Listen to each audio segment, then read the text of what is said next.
Entering the 8th season under head coach Brett Walk, the Mountain View Buffaloes boast 2 titles and 4 trips to the state championship over the past 7 years, including 2 consecutive title appearances in 2017 and 2018. 2019 sees many of last year's core back, and make no mistake, this year's Buffs have only one thing in mind. Well, I came to my mountains.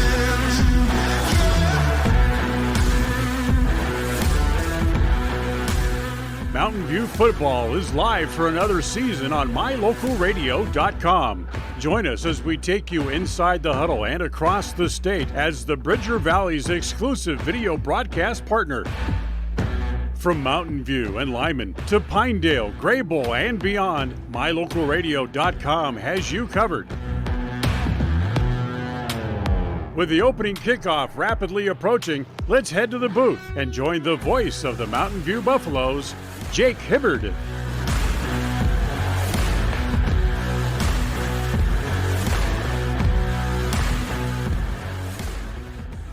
"300 days have passed since the Mountain View Buffaloes last took the field. 43-18 was the final score on a brisk November 10th, as Buffalo upended the defending champs to take the 2A title crown for their own. The ache of defeat, the spring and summer workouts, and the two-a-days have all been leading up to this, the opening week of the 2019 Wyoming high school football season. Jake Hibbard joining you on a cool September Friday, live from Mountain View, Wyoming. No Friday night lights needed. It's daytime football as Mountain View hosts the Cokeville Panthers. Kickoff at the top of the hour on this First Bank presentation of Buffs football on mylocalradio.com with the simulcast on 99.1 FM KNYN.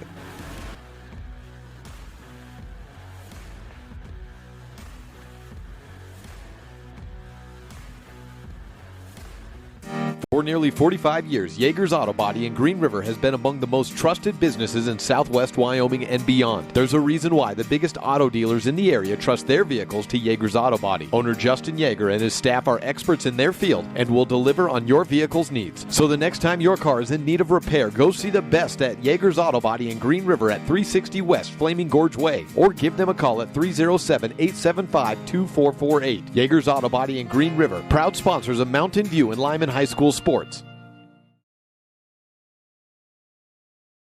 We appreciate Todd Dayton, head coach of the Cokeville Panthers, taking some time out of his day to talk about this inter-region matchup between the Cokeville Panthers and the Mountain View Buffs on Week 1. Live here from Buffs Field. When we come back, we will hear from head coach of the Mountain View Buffaloes, Brent Walk, on this Yeager's.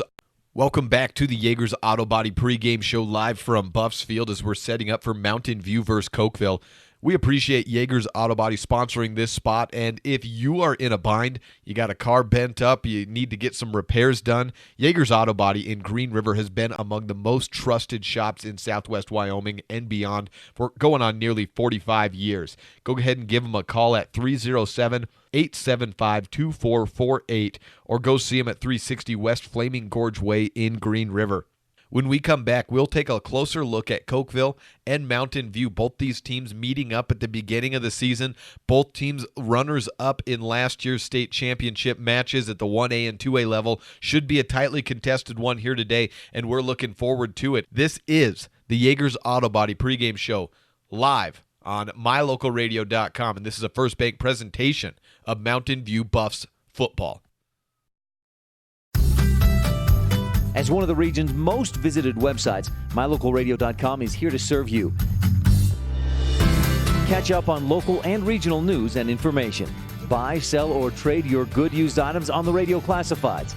Stream your favorite music all day, every day, or catch our live coverage of your high school teams in action, all on mylocalradio.com.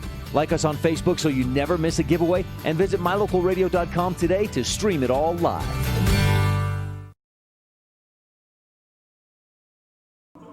Looking live at Buffs Field here on a warming up, now sunny. The day was cloudy. They have gone away. The rain fell about noon to 1 o'clock, but it's all sunshine here. A little bit of a breeze, but a warm afternoon here on September 6, 2019 to begin Week 1 of the 2A, 1A interconference season for both these teams, Cokeville and Mountain View. Both were in the state title last year, and both came out on the wrong side. Mountain View lost 43-18 to Buffalo. Cokeville lost 56-3 to Bighorn. In all for Cokeville, they're working on 22 state titles in their team's history, 20 under current head coach Todd Dayton. For Mountain View, a few less than that, but a couple in the last 5 years, including the bulk of this group when they were sophomores, winning one in 2017. And that's what both of these teams have in mind going forward this year. But as they start this season off, both these teams are kind of starting in different sort of directions and have different starting points. Out of last year's teams, there was 6 All-Staters for Mountain View. They returned 5 of them. Kimball Madsen's back, as is Hunter Gross, Brigham Blumel, Braden Walk, and Brecken Barnes, and the only one they did lose was Colby Reese for Cokeville. They had 8 All-Staters at the 1A level, and they return none of them, including 4-year starting quarterback Bentley Johnson, Ammon Tykert, Jake Harmon, Lachlan Tykert, Andrew Thomas, Braden Johnson, Devin Moody, and Hayden Hatch, all gone from this Cokeville roster. And in all, just a couple of players really even back out of the varsity program last year. So what do we see this week 1? Well, the last 2 years, it's gone Cokeville's way. 20-13 last year, and then 2 years ago an 18-0 shutout. In fact, in the last 10 years, Cokeville holds a 6-4 advantage over Mountain View in this early season contest. And out of the last 14 years, Cokeville is up 9-5. Mountain View with the pedigree and the experience coming into this contest, but history been on the side of Cokeville. We'll have to see how this one turns out today. Let's take a look as we can around some other conference games happening to begin the opening, to begin week 1 of the Wyoming high school season. Just a couple of 2A games, one of them happening earlier today. Probably should be about done by now. Pinedale is at Lyman. That was a 1 o'clock game. And then on the other side of the state, Newcastle was at Wheatland, or will be at Wheatland. That a 7 o'clock kickoff. And then a whole lot of interclass action going on. Bighorn's at Thermopolis. Buffalo is at Douglas. That was voted by Wild Preps as the game of the week, narrowly edging out this contest that we have here today, Cokeville versus Mountain View. That came in second place. Torrington and Glen Rock playing each other. Lovell at Wind River. And Rocky Mountain is at Grable. That's at 7 o'clock tonight. Shoshone is at Big Piney and Wright at Burns. So any interstate contests that we need to look at, not that I see. Yesterday, an opponent for a couple of weeks down the road, Kemmer, they played against the Riverton JV and ended up losing 36-6 in a 7 o'clock kickoff game for that contest. Actually, that might have been a 6 o'clock kickoff for that contest. We are about 32 minutes away from the opening kickoff here today at Buffs Field. We are MV at the dead center 50-yard line, spelled out in white lettering with a purple stroke outlining. The Buffs in their black jerseys, purple shorts, and bright purple helmets. For Cokeville, white jerseys, black pants with orange striping down the side, and bright orange helmets. Again, 32 minutes away from the opening kickoff. We'll continue this Jaegers Auto Body pregame show next on this First Bank presentation of Mountain View football, live and online at mylocalradio.com and on the radio with the simulcast, KNY and 99.1 FM.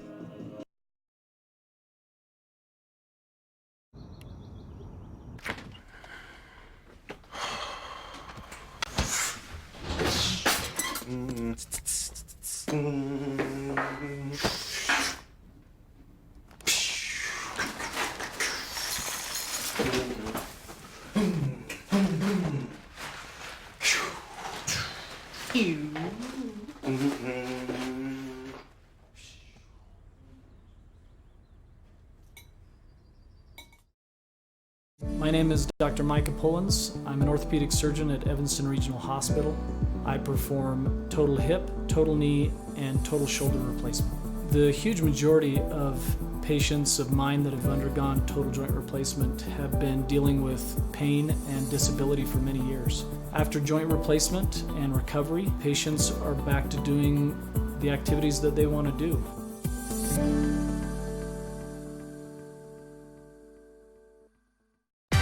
The Wyoming Prep Podcast on the radio is back for another year with a bit of a twist. Join me, Jake Hibbard, as I transition from covering Evanston and becoming the voice of the Mountain View Buffs and Lyman Eagles. I'll be live every Wednesday at 10:30 a.m. with news, analysis, and guests as we focus on the Bridger Valley and beyond. We'll cover the happenings around the area and across the state landscape. We would also like to welcome onto the show as a regular this year, Dennis Lynch of Auto Farm Chevrolet. Join us every Wednesday on KNY on 99.1 FM in the Evanston listening area for the Wyoming Prep Podcast on the radio. If you can't catch it then, don't worry. We'll post all the episodes up to mylocalradio.com, or you can also find it by searching and subscribing to the Wyoming Prep Podcast on iTunes or Google Play. The Wyoming Prep Podcast on the radio, presented by Auto Farm Chevrolet, every Wednesday, August through March on KNY 99.1 FM in Evanston, or online anytime at mylocalradio.com, or of course at the Wyoming Prep Podcast on wherever you get your podcasts. The Wyoming Prep Podcast on the radio. Come join in on the fun. Welcome back to the Jaegers Auto Body pregame show. A lot of times in this part of the show, as we get ready for football to start playing, we're going to take a look around the valley, whether we're covering Mountain View or Lyman. Maybe it's a coach, maybe it's a teacher, maybe it's a student athlete or someone that participates in something outside of sports. We're going to go ahead and give them the spotlight for the moment. However, this week we are taking it a little bit farther outside of the valley, but something that of course resonates all around the state. Ethan Asher, Powell starting quarterback in the northwest corner of our state, was severely injured in a car accident this past Tuesday. And since that accident has happened, there has been an outpouring of support from, of course, the Powell community to the family, but really all around the state. There's been fundraisers jumping out of everywhere. Every corner of Wyoming and Montana beyond has been trying to do what they can to support. There have been some local events in the Bridger Valley as well that are being held in support of Ethan and his family as they go down this long recovery process. So when we come back, we will have KPOW Sports Director Scott Mangold with us, and he's going to talk a little bit more about Ethan as the person, what he remembers about him from his playing days, and a little bit more about what's next and going forward. This is the Jaegers Auto Body pregame show, and we'll be back with that interview from Scott Mangold when we return on this First Bank presentation of Mountain View Buffs football on mylocalradio.com and on the radio at KNY on 99.1 FM. It's human nature to think the grass is always greener on the other side of the fence. That's not always true, especially when it comes to buying vehicles. This is Dennis Lynch, General Manager at Auto Farm Chevrolet. Dealerships pay the same price for new vehicles across America. The fact is, the best deals are right here, in your own backyard. The difference is that our employees are your neighbors, people you can trust. Please visit us first, Auto Farm Chevrolet. We are your community-driven dealer. I'm joined now by Scott Mangold, former mayor of Powell and sports director at KPOW 1260 AM. Scott, it's been just barely over a week since this terrible accident happened, and I would imagine Powell as a whole, as a town, is probably still pretty much in shock.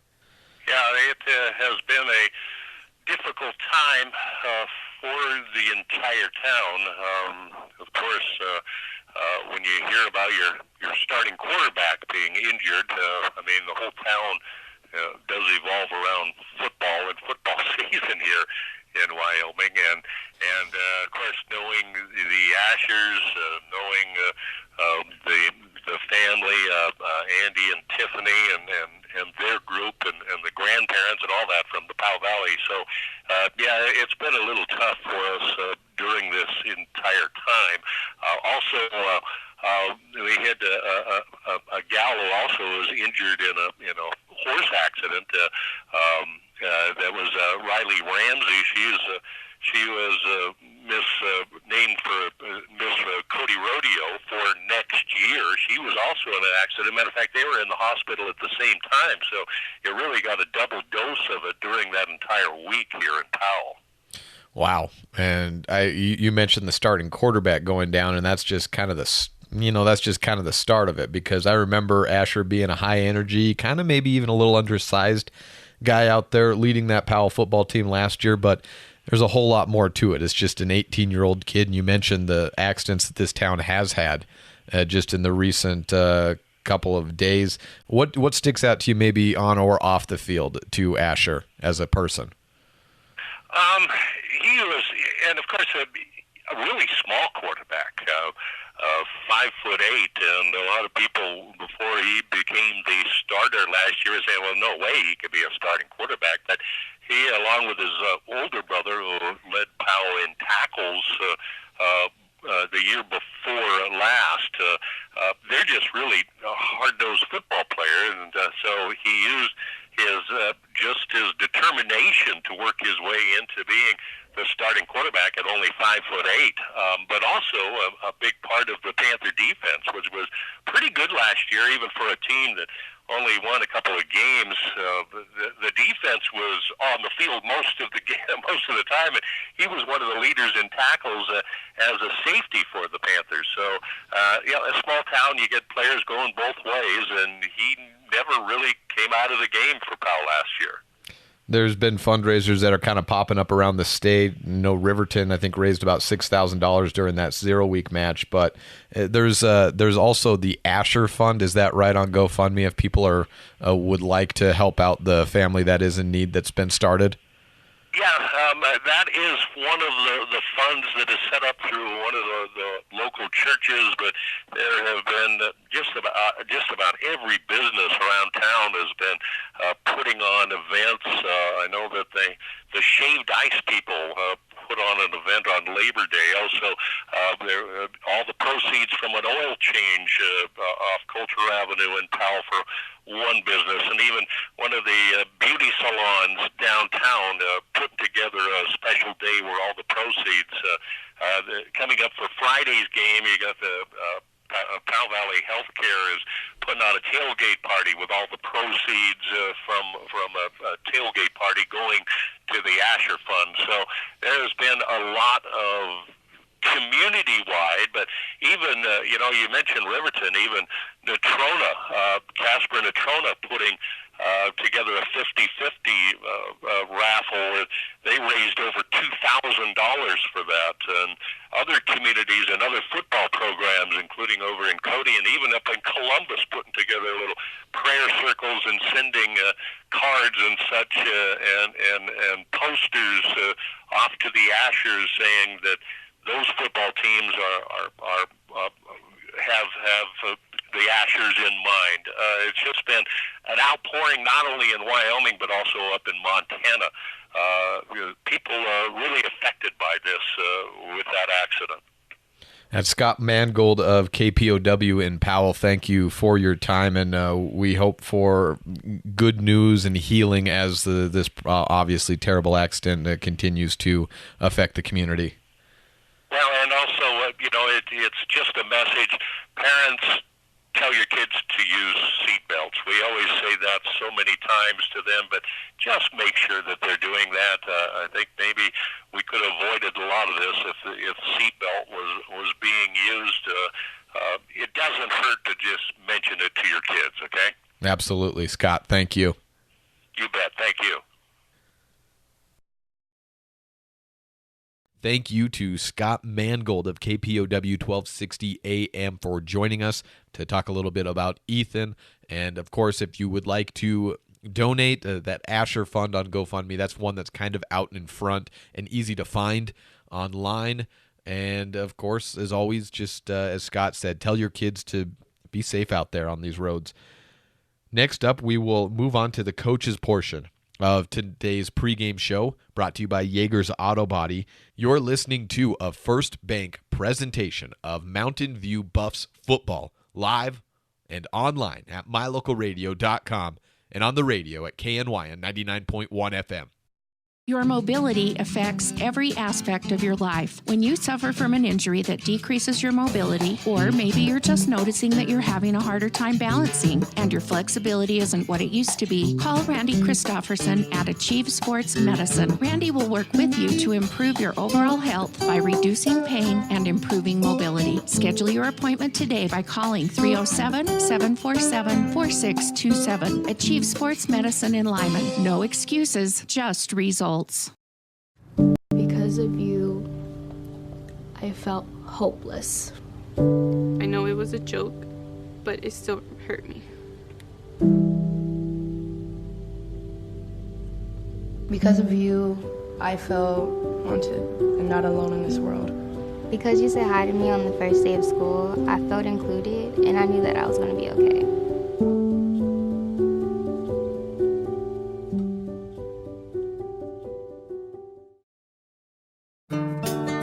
Business cards are a powerful and inexpensive way to promote the goods and services you offer. You can design your own cards or have the professionals at West Star Printing design your business cards. Now with same-day and next-day turnaround on all business card printing, you don't have to wait.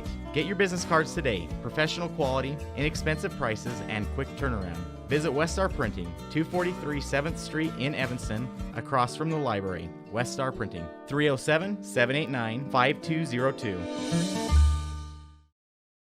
We're getting close to the footballs flying in the 2019 season here in Mountain View, Wyoming. The Buffs versus the Cokeville Panthers coming up in about 20 minutes from now. When we return, we will hear from the coaches of both teams to tell us how they see things in today's contest. This is a First Bank presentation of Mountain View Football live and online at mylocalradio.com with the simulcast on KNYN 99.1. For nearly 45 years, Yeager's Auto Body in Green River has been among the most trusted businesses in southwest Wyoming and beyond. There's a reason why the biggest auto dealers in the area trust their vehicles to Yeager's Auto Body. Owner Justin Yeager and his staff are experts in their field and will deliver on your vehicle's needs. So the next time your car is in need of repair, go see the best at Yeager's Auto Body in Green River at 360 West Flaming Gorge Way, or give them a call at 307-875-2448. Yeager's Auto Body in Green River, proud sponsors of Mountain View and Lyman High School sports. I've got Todd Dayton with me. Pregame Cokeville versus Mountain View. You played a 0-week contest against Big Piney, and you came away with a 21-14 victory. How did you feel about your team going into that first week? Well, we felt real good coming out of it. We've got a real young crew that haven't played a lot of football. They did some good things last week, and we were fortunate to get the win. With a 0-week contest like that, what sort of things are you looking for? Because it's not a scrimmage. You guys are going out just playing a regular game, so is it approached just like any other game, or are there any sort of things that you try to do different during 0 week? No, we played it just like it was like we're playing Mountain View.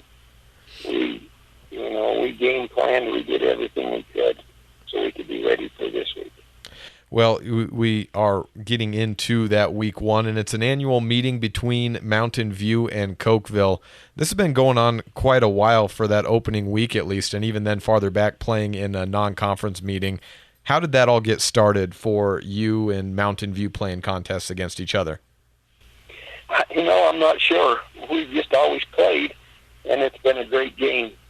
Whoever wins, they're generally mostly close ball games, and it's good for both of us to start out with each other. You made a state championship appearance last year, obviously not your first, and I'd say probably not your last, but going from last year to this year, do you have a lot of turnover or do you have a lot of returners? How does this team compare to last year's squad? We've got 2 players back from last year. We are starting over. So, yeah, like you said, you're kind of starting over. So in a season like this, you've done this before. What's different, I guess, when you get into those first 2-a-days when you're trying to get a kind of a new varsity unit all put together? Well, our biggest concern is finding leaders. All the leadership was gone, and you have to find leaders if you're going to be with anything, and so that's important. And then just trying to put our athletes in a spot where they can be successful. So we've been moving people around and trying to fill holds, and hopefully we'll be ready for them by tomorrow. I was able to watch kind of the last couple of minutes of your football game when your defense was trying to hold Big Piney out of the end zone. Obviously, defense is a big part of every football team. How did you feel about how your team responded? They ultimately gave up that touchdown, but it looked like they certainly didn't give it up easily. We did. That was a great stand for us. We actually held them on downs and got the ball back, but then we fumbled, so they eventually scored. But our defense, we had some mental mistakes and we had some physical mistakes that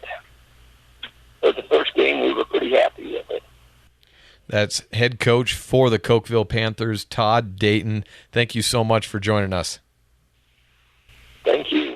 We appreciate Todd Dayton, head coach of the Cokeville Panthers, taking some time out of his day to talk about this inter-region matchup between the Cokeville Panthers and the Mountain View Buffs on Week 1. Live here from Buffs Field. When we come back, we will hear from head coach of the Mountain View Buffaloes, Brent Walk, on this Yeager's Auto Body pregame show. Yeager's Auto Body is a proud sponsor of high school athletics in Wyoming. Owner Justin Yeager, he sees the value that athletics can add to a student's experience, and he would like to wish everyone in today's contest good health and good luck. We'll be back on this First Bank presentation of Buffs football live and online at mylocalradio.com with the simulcast on 99.1 FM. With mylocalradio.com, you get to stay up to date with Lyman and Mountain View sports by watching all of the games live in the convenience of your own home. Now you get to keep up with your coaches, athletes, and teachers throughout the week with the Bridger Valley Coaches Corner. Weekdays during the school year, the Bridger Valley Coaches Corner will run on KNYN 99.1 FM at 3 p.m. and keep you up to date with the most interesting storylines from Lyman and Mountain View in football, volleyball, basketball, swimming, running, golf, and more. We'll also check in with different students and teachers from the two schools throughout the year. 3 p.m. Monday through Friday on KNYN 99.1 FM is the Bridger Valley Coaches Show presented by mylocalradio.com. Stay connected. It's important to feel like you belong. At Trona Valley Federal Credit Union, we understand the value of connection. When you become a member, you join our family. You become an owner of a not-for-profit financial organization, and your success becomes our success. We give back to our members by offering lower loan rates, fewer fees, higher yields, and more products and services. Become a member of Trona Valley Federal Credit Union today, and let's work together to reach your financial goals. We're a caring partner here for you. Member NCUA.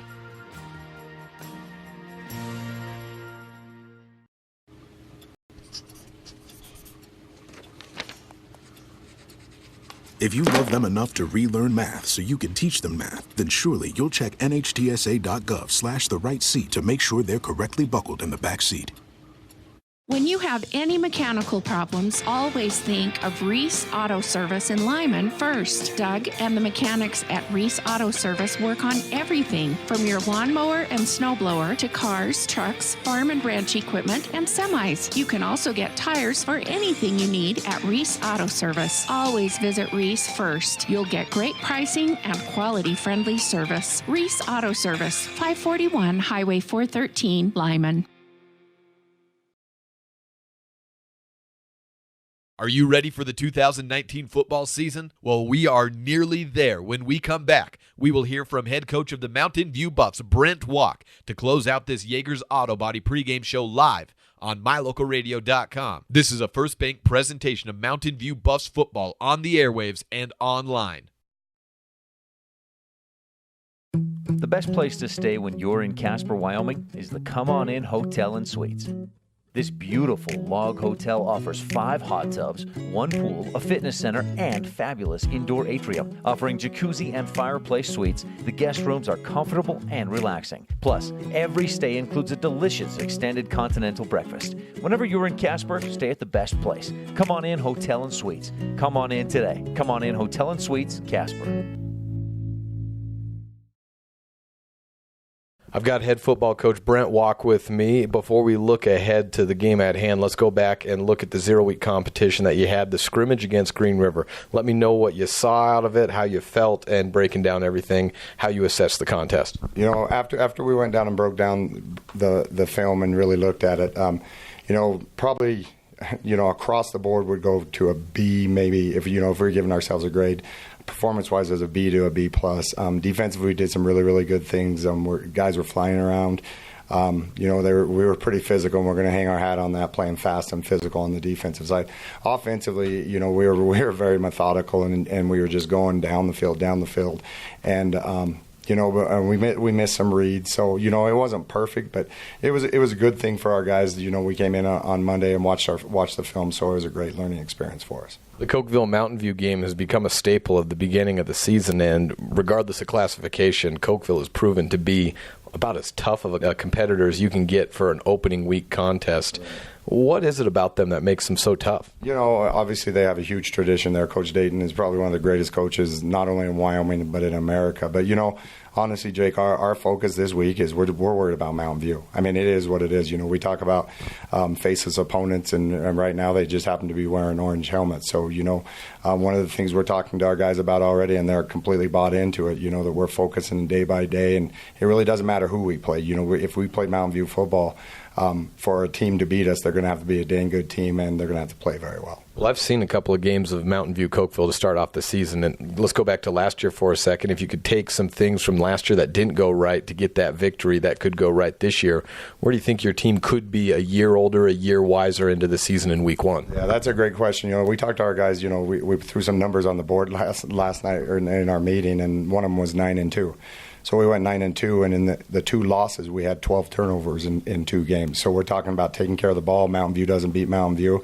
And when we play Cokeville, you know, you always know that a Cokeville Panther is going to come to play, and you're not going to beat a team, you know, a Todd Dayton team with 5 turnovers. And, you know, they scored on 2 of those also. So, you know, they came to play, and we need to make sure we're taking care of that. And I'm not specifically talking about Cokeville, but throughout the course of the season. You know, today's our Tuesday practice, and our focus is be where your feet are, and we're going to have a great practice tonight, and then we'll talk about Wednesday, then we talk about Thursday, and then, you know, game on Friday. Turnovers are always a key part, and hopefully with experience and age, those guys can come out and try to minimize those. I was looking at some of the stats last year, and the splits for touchdowns to interceptions thrown were dead even, and I just had to stop and think for a second. I'm like, how many did I see in that state championship game? You take those away, the numbers look pretty good. Yeah, you know, and again, you know, we decided this, you know, basically on November 16th that, you know, Mountain View's not going to beat Mountain View, and if a team's going to beat us, they're going to have to play good, and they're going to have to be a good team. And, you know, obviously we know Cokeville always has a quality team. So if we take care of what Mountain View takes care of, you know, we like our chances in whoever we're playing. Coach Brent Walk, pregame against Cokeville to start off the season. Good luck. I appreciate it. Thank you very much. When I was in foster care, I never knew when I would have to move. So I always had my suitcase ready to go. Then one day, I was adopted. My new parents opened their hearts and home to me. My parents cook my favorite breakfast for me every morning. My parents take me on trips I never thought I would go on. They gave me a home and an even better reason to use that suitcase. My parents aren't perfect, but they're perfect for me. We know that when you think of Plains Tire in Evanston, you always think the Tire Professionals. Quality customer service. They're friendly with great prices. I really like Plains Tire in Evanston. But did you also know that the team at Plains Tire offers oil changes, windshield wiper checks, and free alignment checks? That's right, free alignment checks. We don't want you to quit thinking all those great things when you hear Plains Tire. We just want you to add to the list. Plains Tire, the tire professionals. Stop in today, 157 Bear River Drive. The best live coverage of local sports, weather, local news, and radio classifieds, plus online streaming music, giveaways, and more. It's all on mylocalradio.com. Watch as your high school teams clash with their biggest rivals. Listen to the latest from your team's coaches. Catch up on local and regional news and stream your favorite music. Visit mylocalradio.com. Like us on Facebook and stream it all live. For nearly 45 years, Yeager's Auto Body in Green River has been among the most trusted businesses in southwest Wyoming and beyond. There's a reason why the biggest auto dealers in the area trust their vehicles to Yeager's Auto Body. Owner Justin Yeager and his staff are experts in their field and will deliver on your vehicle's needs. So the next time your car is in need of repair, go see the best at Yeager's Auto Body in Green River at 360 West Flaming Gorge Way, or give them a call at 307-875-2448. Yeager's Auto Body in Green River, proud sponsors of Mountain View and Lyman High School sports. Welcome back to Buffs Field. It's about 6.5 minutes before the opening kickoff. Currently awaiting the entrance of the Mountain View Buffaloes. They will be coming in from the south end zone. Just a little bit down to our right if you're watching online. Back in Black starting to play, probably signaling the entrance of the Buffs momentarily. Let's give you now what we have for some starting lineups, because there have been a couple of changes made. There were, I've not seen the coin toss, although we assume it has already taken place, as the Buffs have gone into the locker room, but we will find out who kicks, who receives shortly enough. At quarterback for Mountain View, we've got a couple of guys. Braden Walk, a 5'10", 175-pound senior, and Kimball Madsen, a 6'2", 195-pound senior. At the receiver side, we've also got Braden Walk and Brigham Blue Mel and Ashton Schofield and a whole lot more. Kimball Madsen maybe even figuring into that. Walk, of course, the senior. Brigham Blue Mel, a returning All-State 6'4", 205-pound receiver running back combo as a senior. And Ashton Schofield, a junior, 5'11", 160 pounds. At running back, of course, we mentioned Kimball Madsen already. Brigham Blue Mel will see some time at the running back spot as well, as will Caleb Knutson, maybe even Tanner Collins. At the offensive line is where we see some changes happening. Jimmy Medler was slated in at left guard at the beginning of the week. I've got word for the starters that Sam Porter will take his place in that starting lineup, at least 6'2", 180-pound junior, joined on the line at left tackle by 6'2", 195-pound returning lineman of the year at the 2A level, Hunter Gross. Bridger Harris, a 5'11", 195-pound center at right guard. Brecken Barnes, 6'2", 230-pound senior, and Hunter Meek, 6'4", 250-pound junior at right tackle. Over on the Cokeville side of things for their offense, at the quarterback position, for the first time in going on 5 years, they have a new person. Matt Thomas, a senior, 170 pounds. Last year at the quarterback position, he threw just 6 times, completed 4 of them for 74 yards, a long completion of 17 yards. At running back, as the Buffaloes enter the field, for Cokeville, Devin Donahue and Nate Barnes, Tyler Moyes and Luke Schwarting at tight end stick the axe at midfield, and week 1 of the Buffs season is underway shortly. Buffs versus Cokeville coming your way in about 3.5 minutes from now. Time for the national anthem, and we will step away briefly, get back to the starting lineups that we are running through for the offensive side of Cokeville when we return. Week 1 of the 2019 season on this First Bank presentation of Mountain View football, live and online at mylocalradio.com with the simulcast on KNYN 99.1 FM. Welcome fans, students, parents, and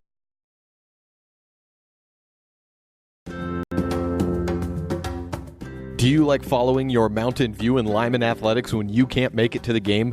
Well, we love bringing it to you. Hi, I'm Jake Hibbard, voice of the Mountain View Buffaloes and Lyman Eagles, and I've been traveling around the state of Wyoming and covering high school sports for the better part of a decade. Whether it's covering a big culminating event at the Casper Event Center, calling a tightly contested Mountain View Lyman game, the greatest rivalry in this state, or kicking back and enjoying the views at one of the state's many hidden gems like the ballpark in Cowley, Wyoming, there's a few things I always see. There's officials trying their hardest, coaches sweating it out on the sidelines, and there's always a ton of support for these athletes from the entire community. MyLocalRadio.com would like to take a moment to thank all of its sponsors for making today's video coverage possible. Without all of us working together, none of this could happen.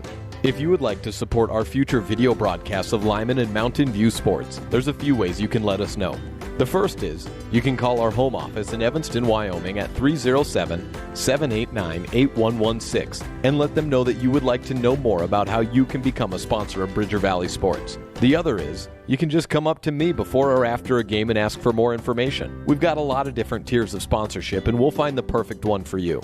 We would love for you to join the MyLocalRadio.com and Bridger Valley Sports family and help us continue to bring these games for years to come. That number again to call for the Evanston office is 307-789-8116. Or just come up and see me at one of the games and let me help you help us. And remember, go Eagles and go Buffs.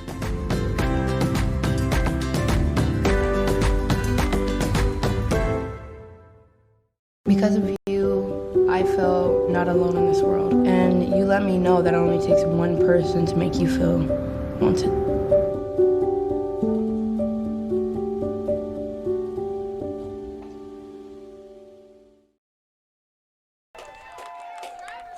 Running down, and after that national anthem, we are set for kickoff here at home of the Buffs, Mountain View, Wyoming. As we get a ton of wind blowing into that little press box, and hopefully we can pick up the mess there. Thank you very much. Says 37 seconds until the opening kickoff, as we have not, it does not appear that we have done the opening coin toss yet. They're doing it at midfield right now. Captains out there, Kimball Madsen, Braden Walk, Hunter Gross, and Brigham Blue Mel out there for Mountain View. See if I can get a look over on the captains for Cokeville. See Matt Thomas at the center of it, Garrett King to his left. And it appears those are the two captains. 4 captains for Mountain View, 2 for Cokeville. Instructions being given to the players to start off this season as we await that toss.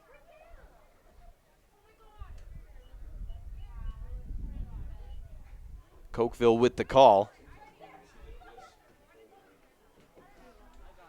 No toss as of yet. Continuing to run through those lineups. Nate Barnes and Devin Donahue. Trayson Dayton, the running backs for Cokeville on the line. Matthew Thompson, Wes Tykert, Ethan Bird, Eli Linford, and Garrett King on right tackle. That was going left tackle over to the right. Looking like Mountain View is deciding which side of the field they would like. Matt Thomas signals to the north end zone. So Cokeville to receive. Oh, no, they've deferred. Cokeville wins the toss. They defer, and they will be defending the south end zone. Mountain View to receive the opening kickoff. 12 minutes up onto the clock, and welcome into the first quarter, brought to you by Bridger Valley Motor. Let's introduce the starters for the Cokeville Panthers. The starting offense Bridger Valley Motor then has one number that you want programmed into your cell phone, and that number is 307-780-3280. That's the number that's going to get you out of a jam. If you ever get stuck, Glade Erickson, he's there to pick you up 24 hours with towing at Bridger Valley Motor. 307-780-3280. Seriously, save that number. Put it in your cell phone right now. 307-780-3280. That's Glade Erickson's personal cell phone number at Bridger Valley Motor. Starters being signaled for Cokeville first, listed as their offensive starters. As I understand it, their defense will be out onto the field first. And here's how I have it for the Cokeville defense down the line. At defensive end, 221-pound senior Garrett King on the one end, and the other defensive end, number 68, 170-pound junior Ethan Bird. Matthew Thompson and Wes Tykert on the inside of the line. Thompson wears number 74, 170-pound junior. Wes Tykert, 164-pound senior. At the linebacker spot, and they have 4 of them. The outside backer, number 5, 150-pound sophomore Trayson Dayton. Wyatt Mackey on the other outside backer spot wears number 22, 150-pound junior. Inside backer, Nate Barnes wears number 10, 190-pound junior. And Matt Thompson, he's the inside backer and the quarterback, 170-pound senior. Had 2 pass breakups last year, a tackle for a loss, 14 tackles in all. He's manning that middle backer position. Luke Schwarten gets the start at cornerback as he's in a little bit of a modified Cokeville offense. They switched their safety cornerback situation around a little bit, perhaps in anticipation of Mountain View looking to throw around the ball today. Devin Donahue, 168-pound senior, is the safety. He had 11 tackles last year. And Tyler Moyes, 26 tackles, an interception, and 2 sacks. Whereas number 15, 153-pound junior, is the cornerback for the Mountain View offense. We mentioned Kimball Madsen and Braden Walk at quarterback. Madsen also a running back. Braden Walk also a receiver. Brigham Blue Mel, a running back receiver combo guy. Ashton Schofield at wide receiver. The offensive line, left tackle Hunter Gross. Left guard Sam Porter. Center Bridger Harris. Right guard Brecken Barnes. And right tackle is Hunter Meeks. Setting up for the kickoff. Looks like Nate Barnes will be the kickoff man for Cokeville. Back to receive, Ashton Schofield at the center of the formation, along with Trevor Sweeney and Tanner Collins back on the far right side. To receive for the Mountain View Buffaloes be number 4, Trevor Sweeney. Number 15, Ashton Schofield. Barnes will be the kickoff man for Cokeville. Awaiting the kick. Here, 10, make it 12 minutes on the clock. The start of the 2019 Wyoming 1A, 2A Interclass Conference meeting to begin the season. And the ball falls over on the 40-yard line, has to be reset by Barnes, so that delays the start. Time of the kickoff at the moment, 4:05. Wind blowing across the field, 73 degrees, sunny for the most part, some clouds off in the distance. And Barnes lines up, and it's a pooch kick fielded at the 30-yard line and down at the 33. Handled there by number 7, Tyler Peterson, where Mountain View starts their opening drive, and we welcome you once again to the Bridger Valley Motor first quarter. Ball will be spotted at their own 32-yard line. Ball starts at the 33, and again, that'll be an interesting guess game for everyone because there are no individual yard hash marks here at Mountain View. You get every 5 yards, and from there you have to assess. On the right hash mark, shotgun formation, 3 receiver set. Man in motion is Schofield. Make it 4 receiver. Hand off to Schofield at the 33. Sweeps up the side to the 40. Down to the sideline. Breaks the tackle at the 50. Across the other way. Cuts in at the 35-yard line and pushed out of bounds. A big gain there. Starting at the 33-yard line. Wait for the marker here. Marked across the 50 at the 41-yard line. A gain of 26 yards for Ashton Schofield on a run play. Had him set up to receive some passes early. No huddle offense there. First down and 10. Ball marked at the 41-yard line. And a flag before the start of the play. Braden Walk, the quarterback, runs down to the sideline. False start on the offense, backs him up 5 yards. False start, penalty called against the Buffaloes. They'll bring up first down and 15 yards still for Mountain View. Ball will be spotted at. Puts the ball back to the 46-yard line. First down and 15. Snap, handoff right side. Goes off to Matson, cuts in, out to the 40-yard line. Breaks a tackle, spins around at the 35, bullies himself past 3 defenders down at the 30-yard line. Gain of 16 yards on the run. First of the season for Kimball Matson. Gains of 27 and 16 yards on a couple of plays.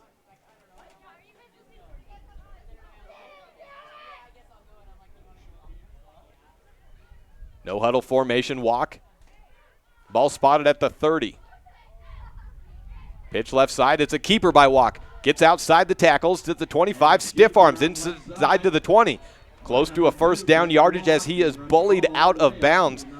Probably first and 10 once again for the Mountain View Buffs. Wait for the spot again. Looks to be right at the 20-yard line. They do move the chains, but head official Al Smith is conferring with one of his officials.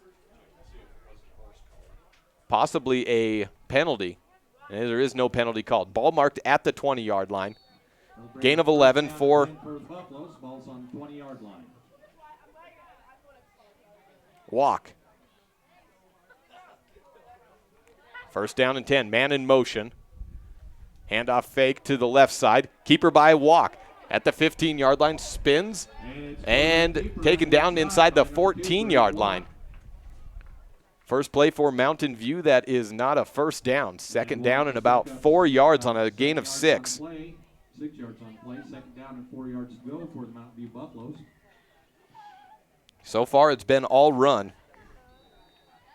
for the Buffs. 5th play of the drive. Shotgun formation. Walk the quarterback. 4 receiver set. 1 man to Walk's right is Madsen. Time on the clock says 10:48.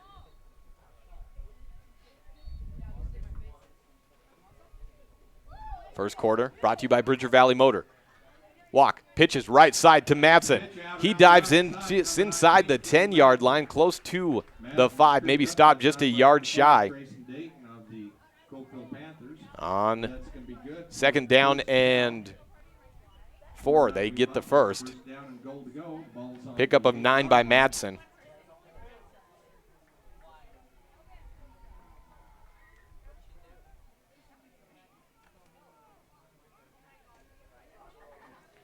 Shotgun form, handoff to Madsen at the 5-yard line. Spins inside and down to the 3-yard line.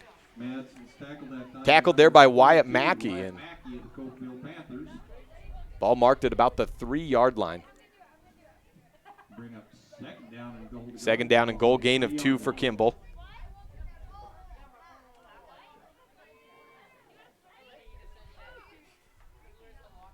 Walk in the shotgun again. It's Madsen taking the snap. Quarterback keeper in for a touchdown. Mountain View 10:01, a 1-minute 59-second drive for Kimball, capped off with the 2-yard TD. Puts it 6-0 on the scoreboard here in the Bridger Valley Motor first quarter.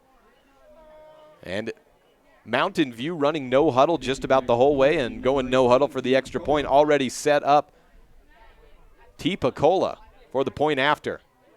Snap is down, the hold is good, and the kick is up and in. 7-0 on the board. Mountain View over Cokeville. We'll take a break here, 10:01 on the clock. Kickoff Cokeville's way when we return on this First Bank presentation of Mountain View football on mylocalradio.com. A common thread no matter where you live in Wyoming is that if you're heading somewhere, it's probably going to be a while until you get there. A lot can go wrong on these long road trips across this great state. And if you ever find yourself broke down on the side of the road, it's time to call Glade Erickson at Bridger Valley Motor to come pick you up day or night. Bridger Valley Motor offers 24-hour towing services. If you need a tow, you need to call Glade on his cell phone at 307-780-3280. Bridger Valley Motor is here to pick you up if your lift ever lets you down. 307-780-3280. 7-play, 67-yard drive in a minute 59 is how the Mountain View Buffaloes get their first touchdown of the season.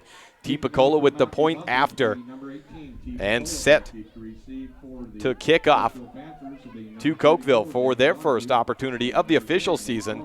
A 21-14 victory for Cokeville in the 0 week over Big Piney. That was really a 21-7 victory. Big Piney was held up on downs inside the 5-yard line on their final drive. Cokeville got the ball back, fumbled, and then Big Piney got the final touchdown in basically as time expired. So unofficially 1-0 on the season. Kickoff by Picola. Fielded at the 5-yard line. Running up the right side, trying to find a wedge. And tackled down at the 23, it appears.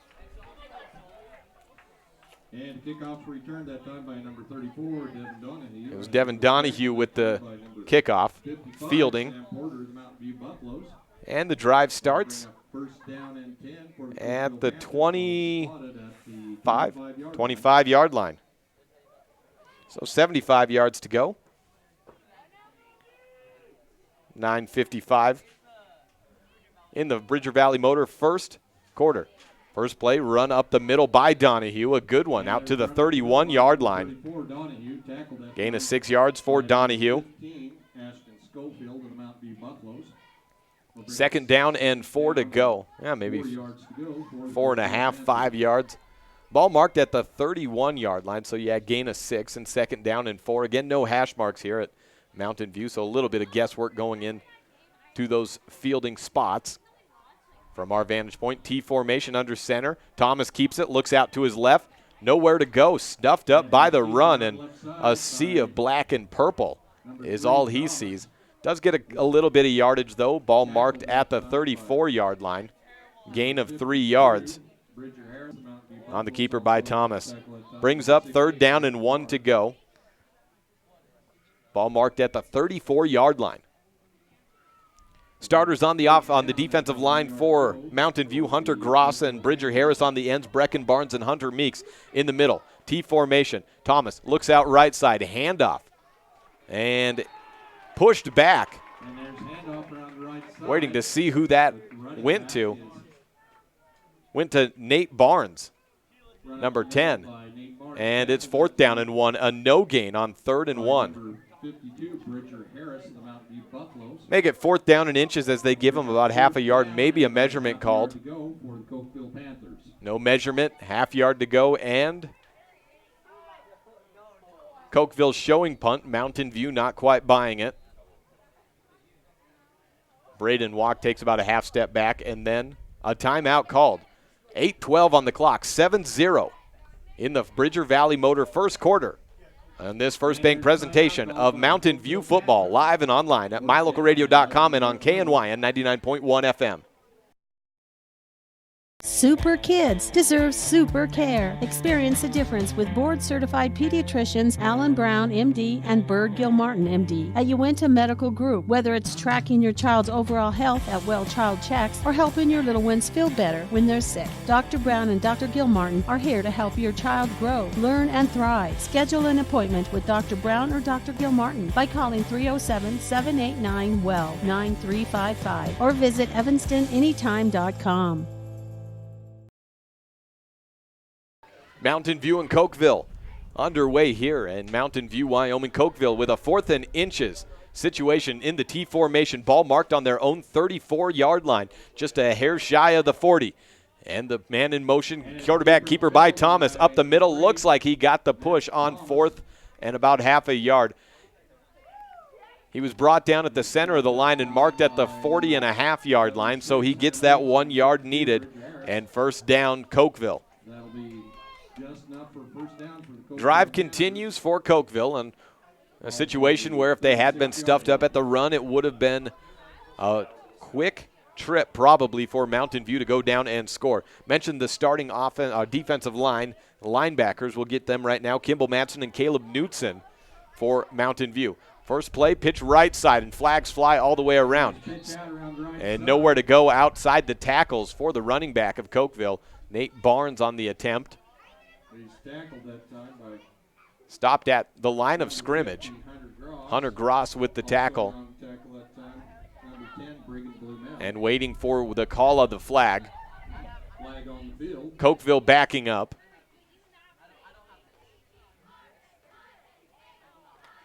Head official Al Smith going. Looking to the scoring side.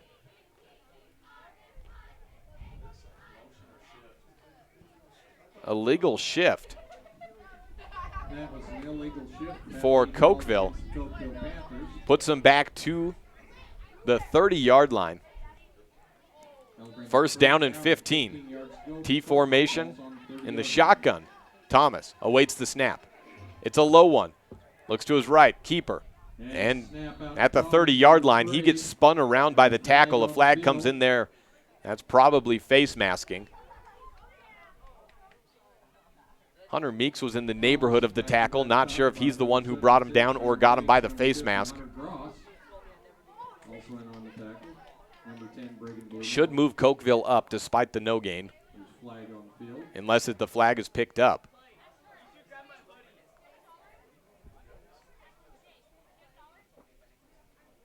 Referees keeping the snap. Nope, moving it forward for the face mask. 5 yards, incidental contact. First down and 10 back to the initial line of scrimmage at the 35-yard line. Matt Thomas takes the call into the huddle. Offensive line for Cokeville, Matthew Thompson at left tackle, Wes Tykert left guard, Ethan Bird at center, right guard Eli Linford and Garrett King on the right side. Garrett King, the biggest man on that line, probably on the Cokeville team as well, 221-pound senior. Thomas looks to his left, gives it to Donahue, and maybe never got rid of the tackle, got rid of the ball as both of them kind of ran into each other. Brecken Barnes, returning All-Stater, on the tackle. No gain, second down and 10.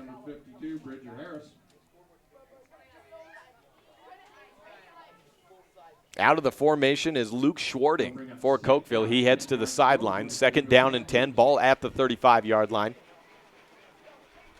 Barnes, a defensive tackle for Mountain View, 230-pound senior. Stuffed up line as Cokeville does run. Barnes in motion out to the left. Pitch to Donahue. Cuts inside the block of Barnes. Spin around tackle after a short gain. Kimball Madsen with the big bring down there. Could have been a lot of yards for Donahue. Instead, it's about 2. 3rd down and 8.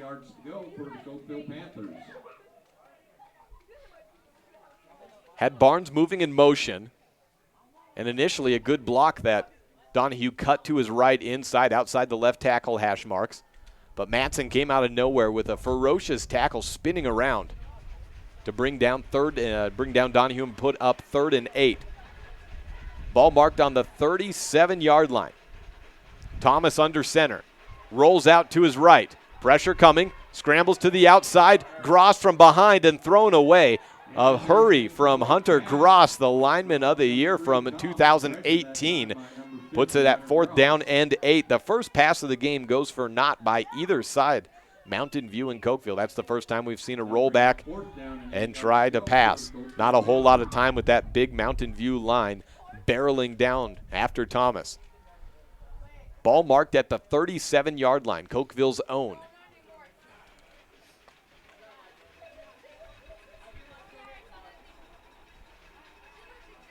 And this time, I would believe the Cokeville punt. Donahue kicks it end over end, hits at the 35-yard line and continues to roll. Stays in bounds until about the 17 or 18-yard line. See if they mark it a few in front. At the 20-yard line is where the Buffs start their drive. 6-play drive for Cokeville. Yields just 12 yards.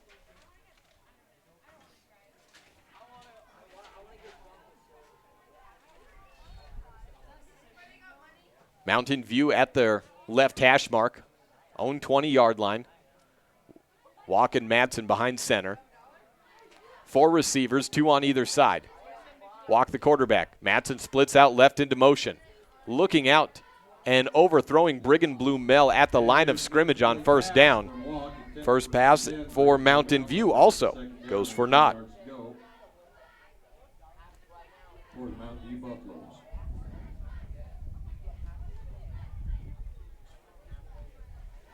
Brings up 2nd down and 10, 4 receiver set. Madsen and Walk behind center. In the shotgun at the 15-yard line. Walk takes it. Fakes to Madsen, keeps it up the right side just to trying to find some space behind his guard. Again, a no gain there. 3rd down and 10 for Mountain View. Nate Barnes on the tackle. 3rd down and 10 to go on the 20-yard line.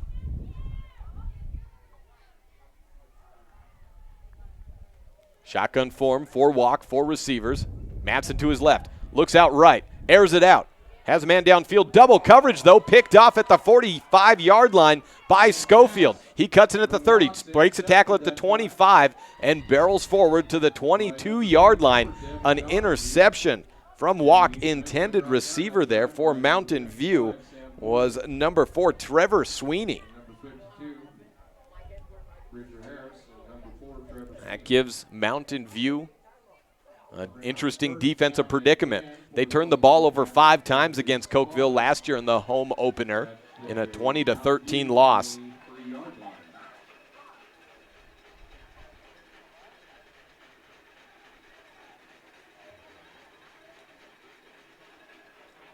Thomas up the middle.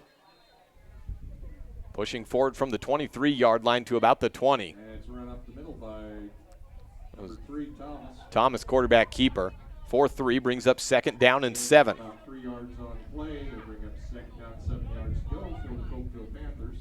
7-0 the score with 4:46 left in the Bridger Valley Motor first quarter. Mountain View, Cokeville. Ball marked on the 20-yard line. Chance for Cokeville to try to tie here. Thomas under center. Three backs behind him. Pitches left side and nowhere to go. Three defenders for Mountain View. Stuff him up. In on the tackle there for Mountain View, number 16, Brecken Barnes. Bridger Harris in there as well. Ashton Schofield also credited with part of that tackle. Ball put back at the 21-yard line. Maybe the 22-yard line. 3rd down and 9 to go. That was the first carry attempt by Trayson Dayton. Goes for -2. Grandson of Todd Dayton. Low snap, bobbled, picked up by Thomas, but sacked down at the 31-yard line. Kimball Madsen on the tackle with the first sack of the season. Brigham Blue Mel and Madsen share that. Marked back at the 32-yard line. Loss of 11 yards there. 4th down and about 17 to go. About 4th and 20, actually. 4th down, 19 yards to go for the Cokeville Panthers. And they look like they will punt again. Donahue back, walk, moving back to about the end zone line just inside the 10. So a 3 and out for Cokeville after getting the ball on their own 23-yard line, but a punt inside the 20 and inside the 5, it appears, for Mountain View. Donahue goes out of bounds at about the 4-yard line, or it'll be 1st down and 10 for the Mountain View Buffaloes.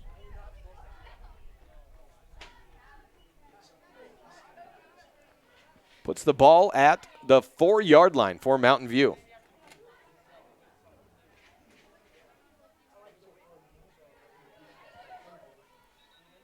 Four receivers, 2 split out either way for Mountain View. 1st down and 10, 3:05 left in the Bridger Valley Motor first quarter. Walk in the shotgun.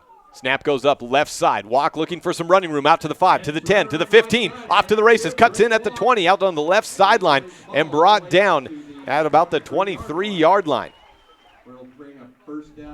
First down and 10 on quick fashion. Ball marked at the 23-yard line from the 4. It's a gain of 19 yards on the first play by Braden Walk.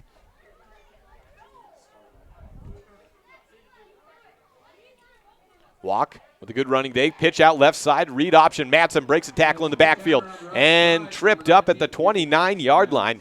Still a good play there for Mountain View. Gain of 5 yards for Madsen. He's got 34 on the day on 5 carries. A rare delay as the Buffs wait for the call out on the offensive coordinating side. Shotgun form. Ball marked at the 29-yard line. Handoff up the middle. Madsen trying to barrel his way forward for 1st down yardage. Stopped a little bit shy, maybe a yard.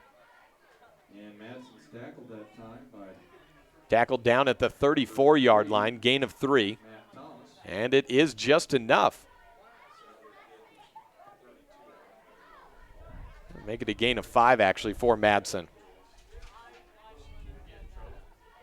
Shotgun form, 1st down and 10. Ball marked at the 34-yard line. Mountain View driving with a 7-0 lead. Walk, back to pass, looking down, right hash mark. Schofield in single coverage, caught, and he trips up. May have stepped out of bounds. No, he did not. On his way to the end zone. Touchdown Buffs from the 34-yard line to the end zone. Ashton Schofield, pay dirt, 66-yard touchdown with 1:39 left to make it 13-0. On the board.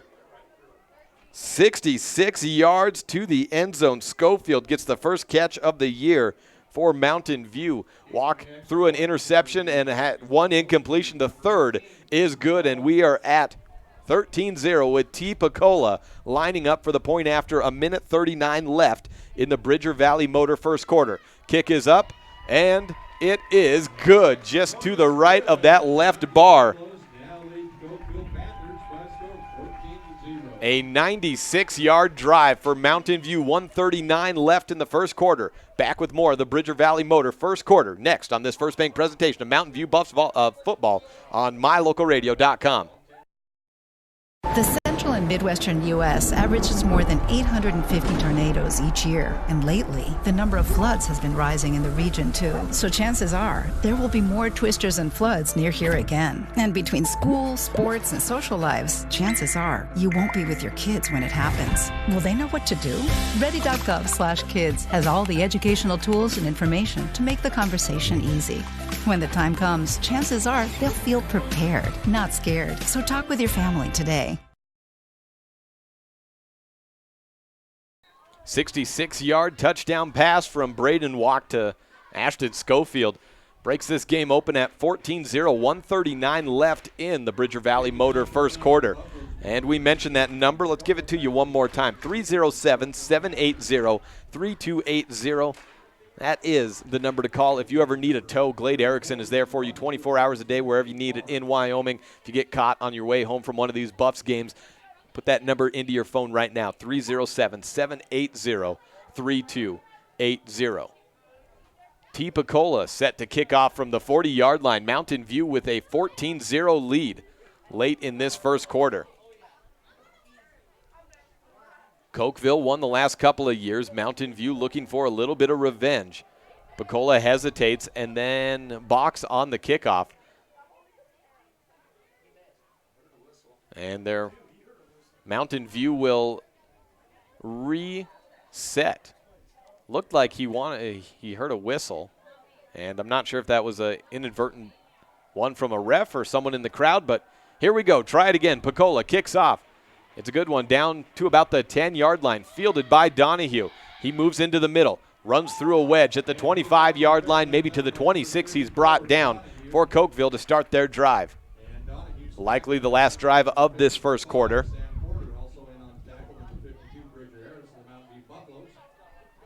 96 yards. That's what the Buffs got after giving up an interception and returned down to the 23-yard line. A 3-and-out was forced, followed, capped off with a sack by Kimball Madsen. Then they got it at their own 4. A one run by Walk got him out of that 10-yard line. Thomas takes the first handoff and nearly had it into the hands of a Mountain View Buff. Down at the 30-yard line, the ball was marked at the 28 to start, so a gain of 2.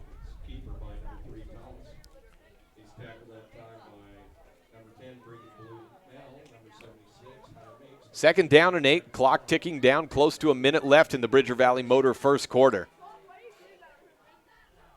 They'll bring up second down and about 7 yards to go for the Cokeville Panthers. Mark it up to second down and 7. Thomas under center, takes the handoff, pitches out right side. Barnes on the carry out to the 30-yard line. He got an edge outside tackles and to about the 37 for first down yardage. Barnes picks up the remaining 7 needed with 45 seconds left in the first quarter. First positive gain for for Nate Barnes, I should say. Brecken on the other side of the things. Got a little bit more than what he needed, down to the 39-yard line. Give him a gain of 9 on that play. Still on the Cokeville side of things. Under center. Handoff to Donahue. This time trying to go straight up the middle. Gets nowhere. Brecken Barnes in on the takedown. Bridger Harris also in on the tackle. Gain of maybe 2 yards there, maybe 1. Second down and 9.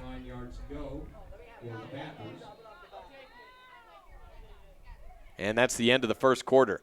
9 yards on 4 carries for Devin Donahue. And Mountain View leads it 14-0. Most recently off a 66-yard pass from Braden Walk down to Ashton Schofield. Second quarter action coming up next. Again, 14-0 the score. Mountain View over Cokeville on this First Bank presentation of Mountain View Buffs football on KNYN 99.1 FM and online at mylocalradio.com. A common thread no matter where you live in Wyoming is that if you're heading somewhere, it's probably going to be a while until you get there. A lot can go wrong on these long road trips across this great state. And if you ever find yourself broke down on the side of the road, it's time to call Glade Erickson at Bridger Valley Motor to come pick you up day or night. Bridger Valley Motor offers 24-hour towing services. If you need a tow, you need to call Glade on his cell phone at 307-780-3280. Bridger Valley Motor is here to pick you up if your lift ever lets you down. 307-780-3280. The best place to stay when you're in Casper, Wyoming is the Come On In Hotel and Suites. This beautiful log hotel offers 5 hot tubs, 1 pool, a fitness center, and fabulous indoor atrium. Offering jacuzzi and fireplace suites, the guest rooms are comfortable and relaxing. Plus, every stay includes a delicious extended continental breakfast. Whenever you're in Casper, stay at the best place. Come On In Hotel and Suites. Come on in today. Come On In Hotel and Suites, Casper.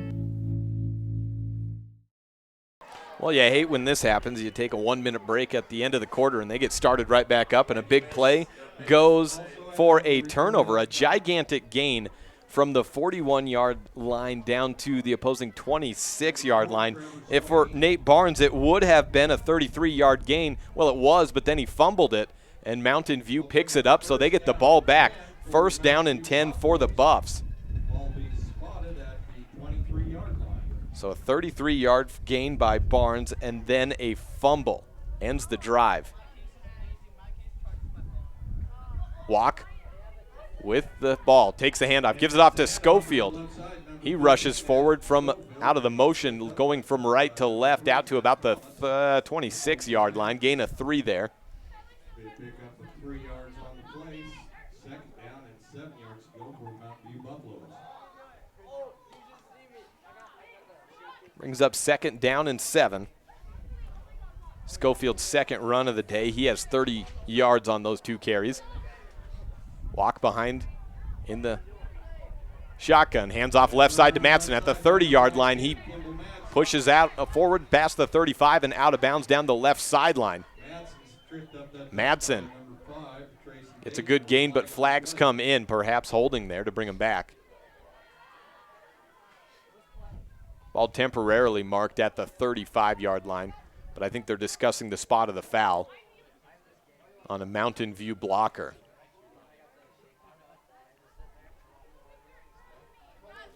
Is against the Buffs. They're backing up, so negate that run.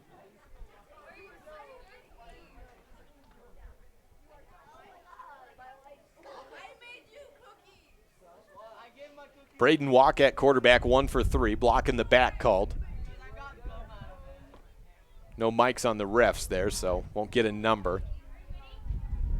14-0 the score at the start of the 2nd quarter. Mountain View over Cokeville.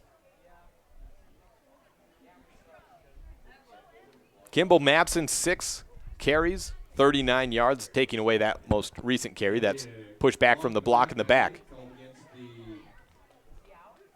For Braden Walk, he's got 36 yards on 4 carries. 30 yards on a couple of carries by Schofield. A touchdown as well for Madsen. Only reception, of course, to Ashton Schofield on that 66-yard bomb. Another touchdown came by way of a 2-yard score of Madsen. 14-0. And the ball marked at the 23-yard line. 2nd down and a mile. Need to get to the 33-yard line for a 1st down. Excuse me, about 2nd and 10. Excuse me, brought back. Left side, screen pass completed to Blumel at the 35-yard line. Still going forward. I think he went out of bounds a while ago. Broke about 3 Cokeville tackles down that side on the screen pass from Walk. Knocked out of bounds at the 40-yard line. And a gain of 17 on the pass. First reception for Brigham Blumel. 2nd completion for Walk.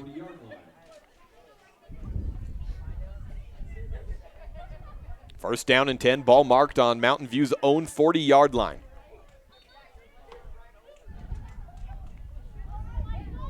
Matt Thomas runs to the sideline. He needs a late replacement. Thomas, one of the inside linebackers. replaced by number 22, Wyatt Mackey. Maybe it was actually 25 coming out there. No, there's no 25. 35, Garrett Reese. I think that's the guy replacing him at middle linebacker. Man in motion's Madsen. Walk, gives it off, no, keeps it on the read option, straight forward at about the 41-yard line, gain of 1 yard for Walk. Second down and about 9.5 yards to go for Mountain View. 10:46 left in the second quarter. 14-0 score on the board. Panthers have had a couple of opportunities. They picked off Braden Walk, looking for Schofield into double coverage, or actually it was Sweeney that he was looking for. Got it down to their 23-yard line, but we're stopped on 3 and out. 10:27, man in motion for Mountain View from the left to right. 2 receiver set. Walk, back to throw. It's a dump-off pass completed at the 40 to Madsen at the 50, across the side to the 40. Finally, a man gets hands on Madsen and brings him down at about the 35-yard line. On the tackle there, it was Nate Barnes from the 40 across the 50 and then down to the 37-yard line. It's a gain of 23 yards for Madsen. Braden Walk has completed his last 3 passes. 1st and 10 on the 37. Walk, quarterback keeper up the middle. Straight ahead, 20-yard line, 15, 10, 5. See you later. Touchdown, Buffs.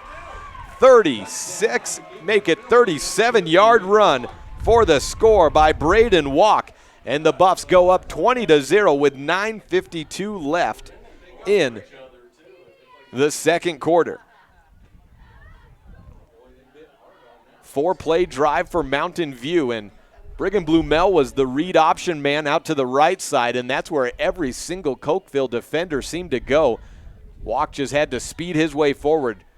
Point after by Picola is up and in, and it's a touchdown for the Buffs, their 3rd of the contest. 9:52 left in the second quarter, and it's 21-0 on this First Bank presentation of Mountain View football, taking on Cokeville, opening week of the 2019 season on this First Bank presentation. It's human nature to think the grass is always greener on the other side of the fence. That's not always true, especially when it comes to buying vehicles. This is Dennis Lynch, General Manager at Auto Farm Chevrolet. Dealerships pay the same price for new vehicles across America. The fact is, the best deals are right here, in your own backyard. The difference is that our employees are your neighbors, people you can trust. Please visit us first, Auto Farm Chevrolet. We are your community-driven dealer.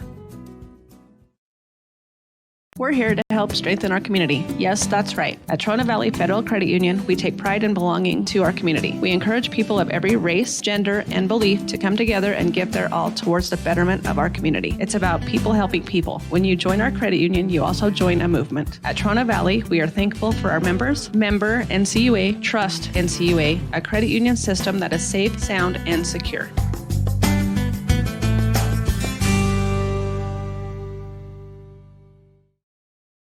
T. Picola set to kick off for Mountain View with a 21-0 lead on the board over the Cokeville Panthers. 9:52 left in the second quarter. A 37-yard touchdown run by Braden Walk caps it off, and for the drive, it was just 4 or 5 plays in all down to the end zone. It was a 77-yard drive for the Buffs. Their 3 scoring drives, lengths of 67 yards, 96, and 77.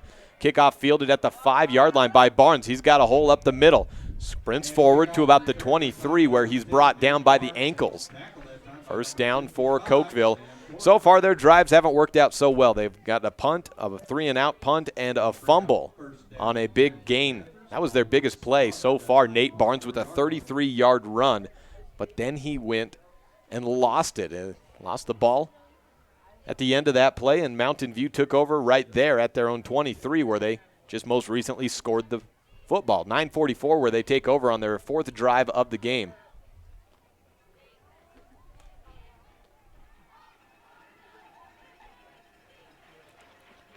Thomas under center. Pitches out left side to Donahue, racing for the sideline at the 30, 35-yard line. He pushed out before he gets there, but probably a gain of about 5 on the play from the 24-yard line. Looks like he gets brought down at about the 31, maybe the 30. Gain of 7 on the play. Ball marked at the 31. First run of the drive for Donahue, a good one. He's got 16 yards, though, on 5 carries is all. Cokeville replacing 8 All-Staters from a year ago. Thomas under center. Hands off to Donahue. First down and a little bit more. Pushing forward to the 40-yard line. Gain of about 9 on the play. And make it 8. He's marked at the 39-yard line. Back-to-back runs for Donahue. 24 yards for him. First down and 10.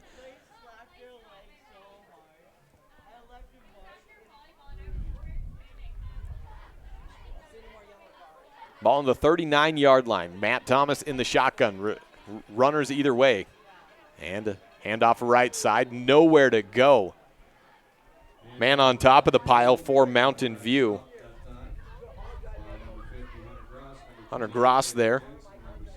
Also Knutson, the linebacker on the tackle. He was the man on the top of the play there. Give him 1 yard on the run. And a timeout taken. 8:59 left in the second quarter. 21-0 the score. Mountain View leading Cokeville on this First Bank presentation of Buffs football on KNY and 99.1 FM and online at mylocalradio.com. We're here to help strengthen our community. Yes, that's right. At Trona Valley Federal Credit Union, we take pride in belonging to our community. We encourage people of every race, gender, and belief to come together and give their all towards the betterment of our community. It's about people helping people. When you join our credit union, you also join a movement. At Trona Valley, we are thankful for our members, member NCUA, trust NCUA, a credit union system that is safe, sound, and secure.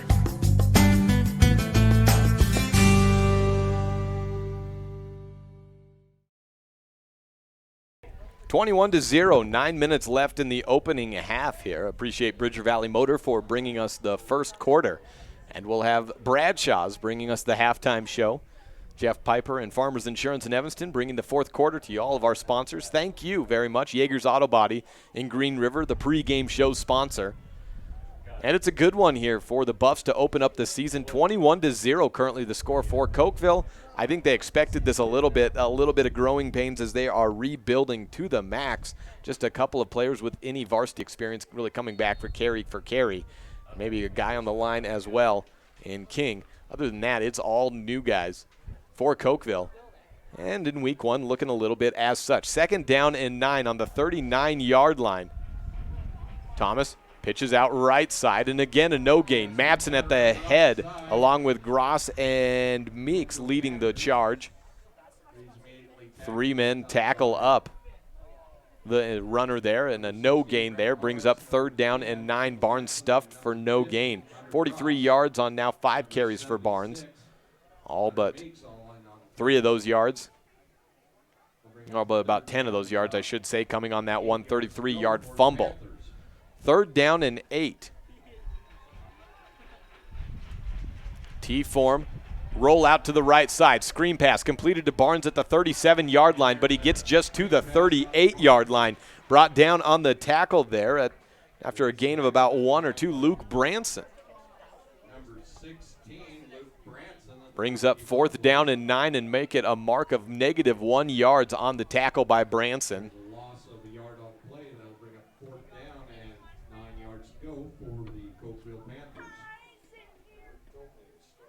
Thomas still looking for his first completion of the day. Well, he got it there. He's now looking for his first positive yardage of the day. Fourth down and 9 and a bad punt. That moves a little bit forward to the Buffs side of things. Touchdown at the 39-yard line. From the 39 to the 39, just a 21-yard punt. Barely flips the field, if you even want to call it that. 21-0 as the Buffs take over. Fifth drive for Mountain View on their own 39.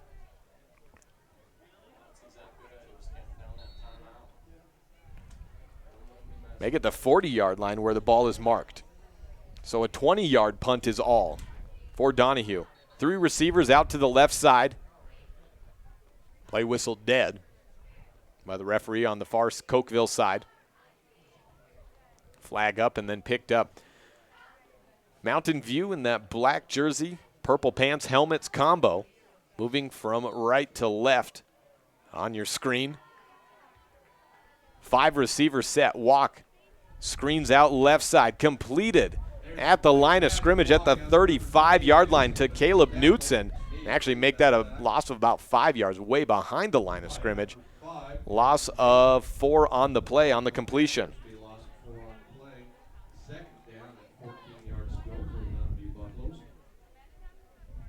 Even with that negative yardage completion, 102 yards for Braden Walk. Through the air, 1 touchdown, 1 interception. 1 back set, Walk takes the snap, goes out right side. Quarterback keeper stopped at the line of scrimmage, and maybe another loss of 1 yard at the 35-yard line. Negative play on back-to-back snaps for Mountain View. 3rd down and 15. Ball moving the wrong direction for Mountain View. 3rd and 15, 6:42 left in the opening half. Need to get to midfield for a 1st down. 4 receivers, 2 on either side. Walk with time to throw. Out to his right, underthrows Schofield, who was wide open at the 1st down mark on the right sideline. And we have our first punt of the season. Talking to Coach Brent Walk coming into the year, he had the goal that, well, probably every coach has, whether it's realistic or not. I'd say for this Mountain View team, it was a little bit more, but it lasts until about 6:30 in the first game. He wanted to go all year without a punt, but it comes on their 5th drive of the season. That being said, that's pretty good when you get everything before that. Touchdown, interception, touchdown, touchdown. And let's see. They do punt it away here. Kimball Matson with a good punt. Fielded at the 21-yard line. Picked up by Donahue, racing down the left sideline out of bounds at about the 40. About the 19, 20-yard return for Donahue.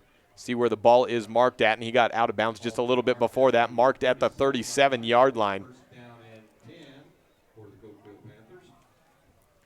Take over with 6:19 left in the second quarter. On their own 37.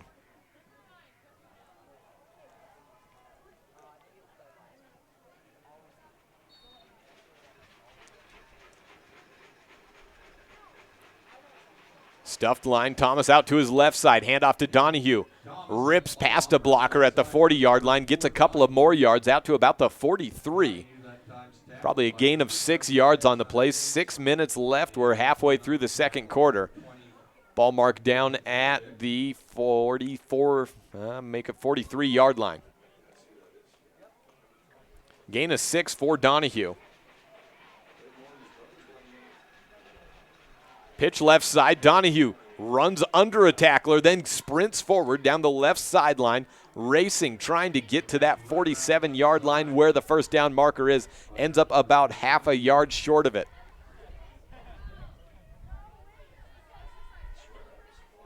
Third down and inches after the gain of 3.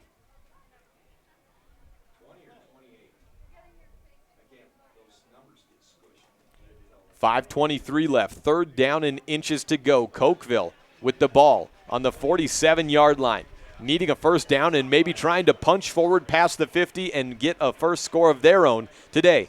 Handoff to the right side and make it a big loss in the backfield. Kimball Matson sniffed that play off. Handoff to Nate Barnes way right out of the gates and back at the 46-yard line. A loss of 2 on the play.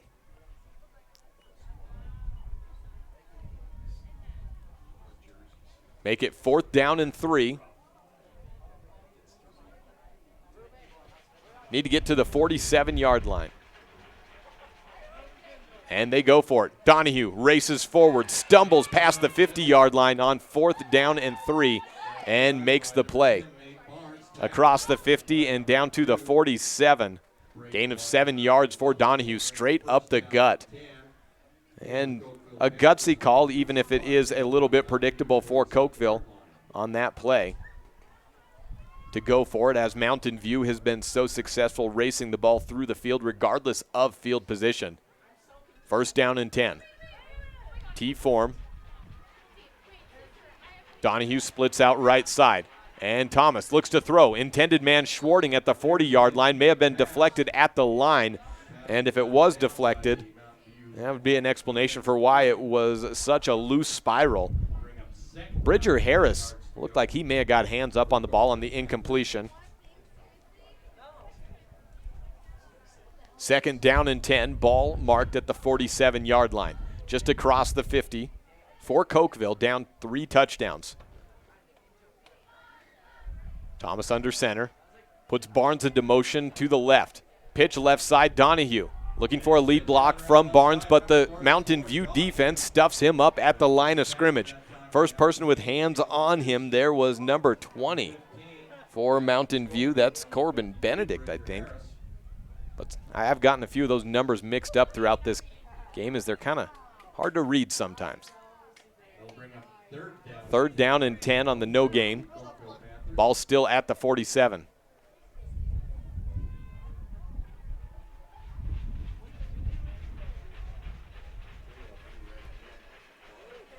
Thomas under center. 3:30 left. 10 to go on third down, and the handoff to the left side from Thomas to Donahue goes just about nowhere. About 2 yards up the gut, and a sea of purple and black. Brecken Barnes in on that play, and Hunter Meeks as well. Fourth down and 8, just past the 50-yard line. And Donahue moves back to punt.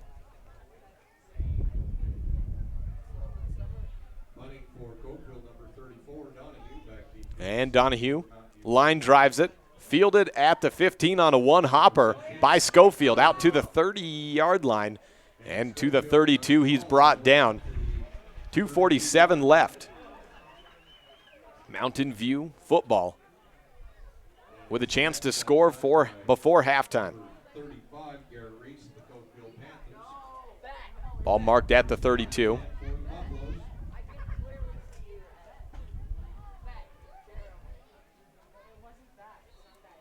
Walk the quarterback. Matson to his left. 2 receivers near side, 2 to the far. King, the right end, getting a little bit of movement, and it may have pulled offside Hunter Gross at the left tackle position.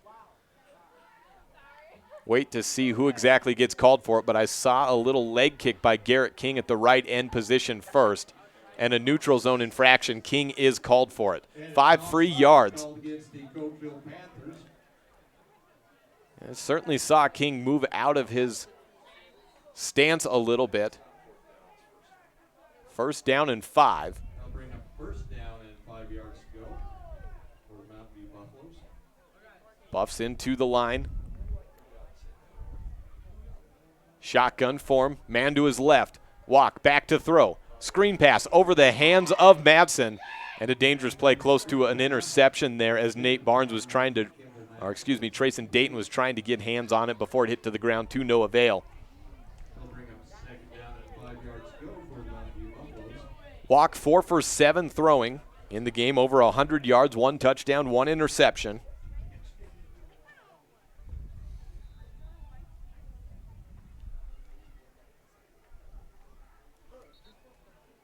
In the shotgun again, 4 receivers. On the near side, it's Blumel and Knudsen. 2:43 the clock in the first half. 21-0.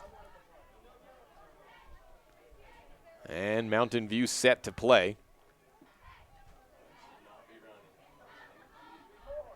Something being signaled out from the Mountain View sideline. Walk, takes the snap. It's perfect. Goes down, right side, fakes it. Quarterback draw to the 40. Cuts through past one man. Nate Barnes wraps him up by the shoelaces, though, at the 45-yard line. First down, Mountain View. 5-yard gain for Walk. All-purpose yards for Walk starting to add up there. Kimball Matson takes it up the middle on first down and 10 from the 45 out to ball marked at the 49-yard line for a gain of 4.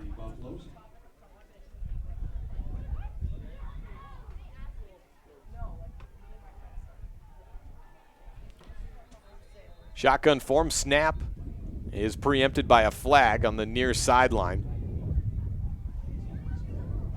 Wind picking up here in Mountain View. And the play against the Buffs. False start backs them up 5 yards to the 45-yard line. Yeah, 44-yard line brings up now 2nd and 10. They'll put it right about the 45, 44-yard. First down just shy of the 45 on Cokeville's side. Walk back to throw on 2nd down and 10. Rolls out to the left. Broken play. Tucks and runs. Stiff arms with one man at the 50-yard line. Stuck up and pushed out of bounds by Schwarting at the 45, but not before he crosses and gets right to the first down yarder marker. Move the chains. 10-yard run by Walk. 88 yards on 9 carries by Braden Walk.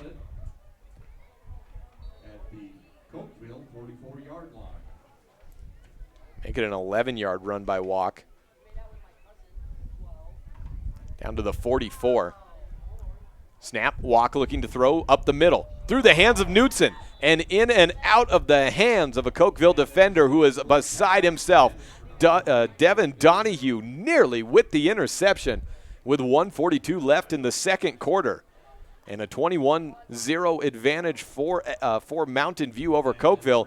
That would have been the little glimmer of light that Cokeville maybe needed. Left hash mark, 2nd down and 10. Ball marked at the 44, just past the 50-yard line. Matson moves out into motion. Low snap flag, however, backs up the Buffs. Back 5 more yards on a legal motion for Mountain View. A false start called there.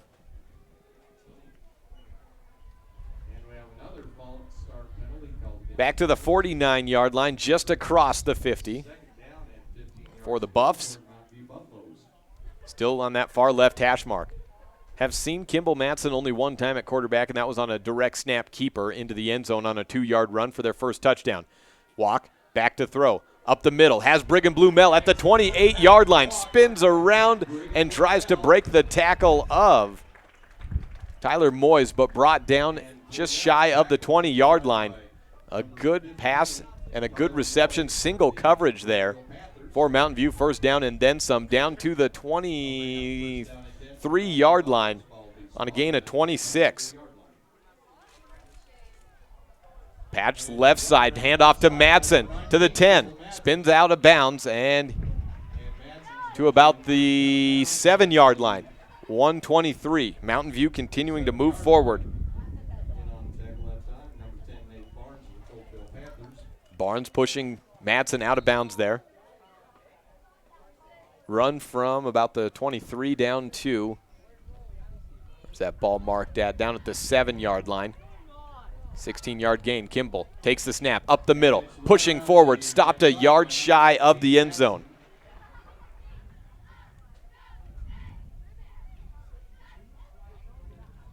Give him a gain of 6 there. Maybe 5. Ball on the 2-yard line. Again, handoff to Matson and right through for the touchdown. Just to the left of his left guard there. Goes ahead and scores it. Wide open hole punched up there by Porter and Harris. And T. Picola with the point after. 27-0. Matson's second 2-yard score of the day from the direct snap. And the extra point is wide right. 27-0 the score at the half. Well, with 1 minute and 1 second left before the half, we'll take a break, be back with the kickoff next. This is a First Bank presentation of Mountain View football on MyLocalRadio.com.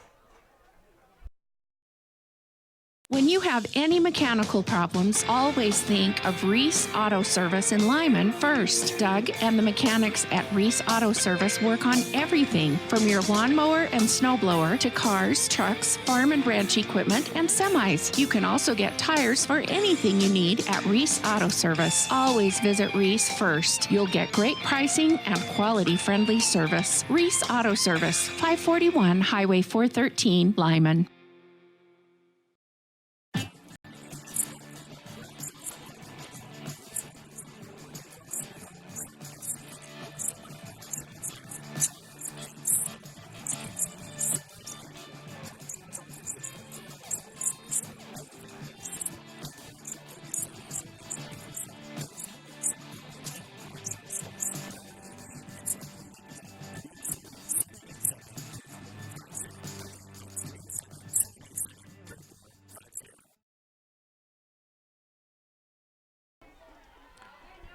"68-yard touchdown drive for the Buffs from their own 32 down to the end zone. 1:01 left on the clock. 27-0. Mountain View leading Cokeville. No good on the extra point there by T. Picola. Wind maybe playing a little bit as he got it up in the air a little, as just as we say that, the ball goes flying off the tee as Picola's ready to kick it off.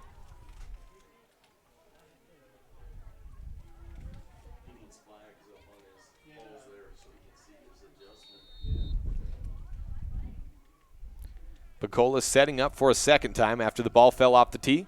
To kick off, and he does so down to the left side, fielded at the 10-yard line by Donahue.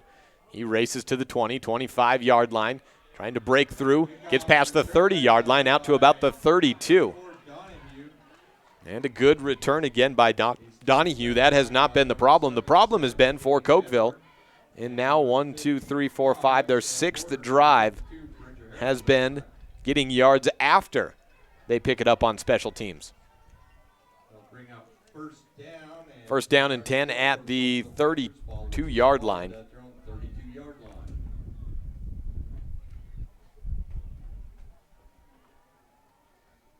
First play up the middle and a gain of about 1 or 2 yards. Looks like Cokeville not trying to make any mistakes, maybe hoping to break one big. And it was Barnes on the carry there. Gain of 2 yards. Have the Bradshaw's halftime show coming up momentarily. 27-0 the score. Mountain View over Cokeville.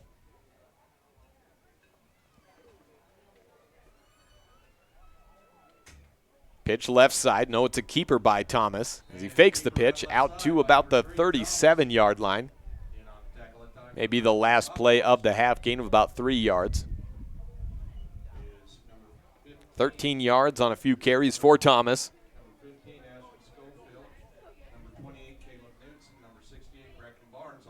And 1 second, no seconds. That's the half. 27-0, Mountain View leads Cokeville on the scoreboard.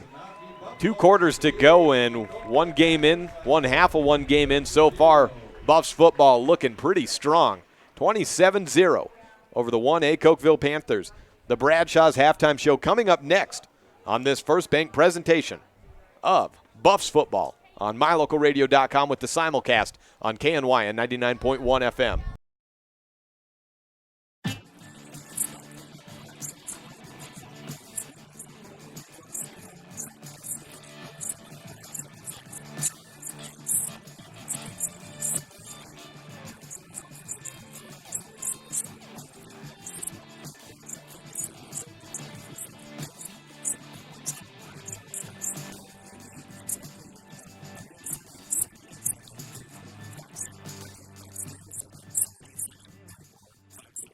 If you can't give your dentist a 5-star rating, then you ought to consider making your next dental appointment with Dr. McKay Frankham. One patient said, "The best experience I've ever had at a dentist." Other customer comments include 5 stars plus. And not only is Dr. Frankham the best dentist I've ever been to, but I can actually afford to have dental work done by Dr. Frankham. Make your next dental visit a 5-star experience. Call for an appointment today at 307-789-8910.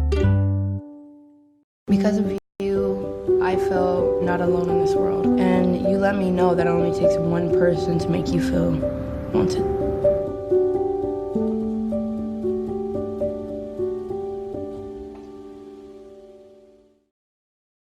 Light up your world with a custom-built LED sign from Rocky Mountain Sign in Evanston. It's a proven fact that signage that lights up creates more attention. So light it up and then add text, images, and video, and your sign becomes even more powerful. Start sharing your advertising messages and information with your customers today. The team at Rocky Mountain Sign provides all types of quality signage that is custom-built and maintained. Call today for a free quote. Rocky Mountain Sign, 307-789-5202. Rocky Mountain Sign, serving customers in Wyoming, Utah, and Idaho. We hope you're enjoying this MyLocalRadio.com exclusive broadcast of Bridger Valley Sports. We love being able to travel around the state to bring the action on the field or court back to you watching at home. Let's face it, doing all of this would not be possible without all of our great sponsors. We appreciate the support the following businesses and individuals show to both Mountain View and Lyman Sports. Jeff Piper and Farmers Insurance in Evanston. Whether it's home, life, renters, auto, or more, Jeff Piper is your one-stop shop for all of your insurance needs. Black's Fork Dental, top-of-the-line dentistry available right in your backyard. Thank you to all of our Bridger Valley sports sponsors. Serving Wyoming since 1941, Plains Tire is Wyoming's oldest and largest tire dealer with great locations throughout the state. They'll get you the right tires and offer the best results for your vehicle at the lowest prices, guaranteed. Plus, you can go to any Plains Tire Pro dealer with their nationwide warranty service. And check out their Plains Tire phone app. Come down and see us at Plains Tires on 157 Bear River Drive for all your automotive needs. Hablamos también español. Welcome back to the half. We got that clock ticking from 15 minutes down to 12 as the wind continues to whip around here. Now someone's going to open the door. I better put all my stuff down, pin it all down so nothing goes flying. Got it just in time. Appreciate Julie Burley running camera for us today. She's out there in that wind and in a crowded contest, keeping that camera open and clear. We appreciate her. And if you'd like to give her a call, she's at the sales department over at MyLocalRadio.com. Come on, join the Bridger Valley sports team. We'd love to have you. I'm Jake Hibbard, live online at KNY and 99.1 FM and on MyLocalRadio.com. We will be back with volleyball action tomorrow. Mountain View versus Saratoga. It's an all Mountain View week for us here at MyLocalRadio.com. We'll shift that focus over to Lyman next week. But it's 27-0 over Cokeville for Mountain View in week one half of their first game down. And when we come back, we'll go over some of those first half stats and that total yardage differential, which kind of tells the story. A turnover for either side, but just one side able to get all the yards in the world and the other one struggling to find them. This is a First Bank presentation of Mountain View Buffs football, and this is the Bradshaw's halftime show. We'll come back next on MyLocalRadio.com.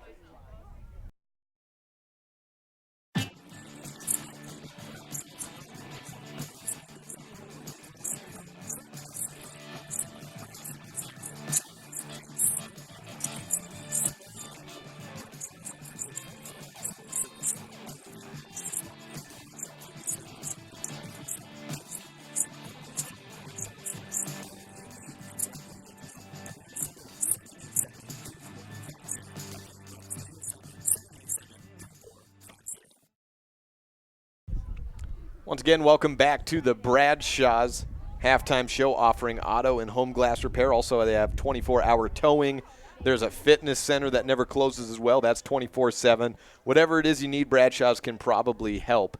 And I don't know if they can help Cokeville in the yardage department, though, is 96 yards compared to 313 for Mountain View in the first half. For Mountain View, 185 yards on the ground, 128 through the air. Their drives have gone as such. 67-yard touchdown. Well, yeah, after that, it's an interception. And that was Cokeville's real chance, but They ended up going 3 and out on that play. We'll get to that momentarily. After that, Mountain View's third drive, 96-yard touchdown drive.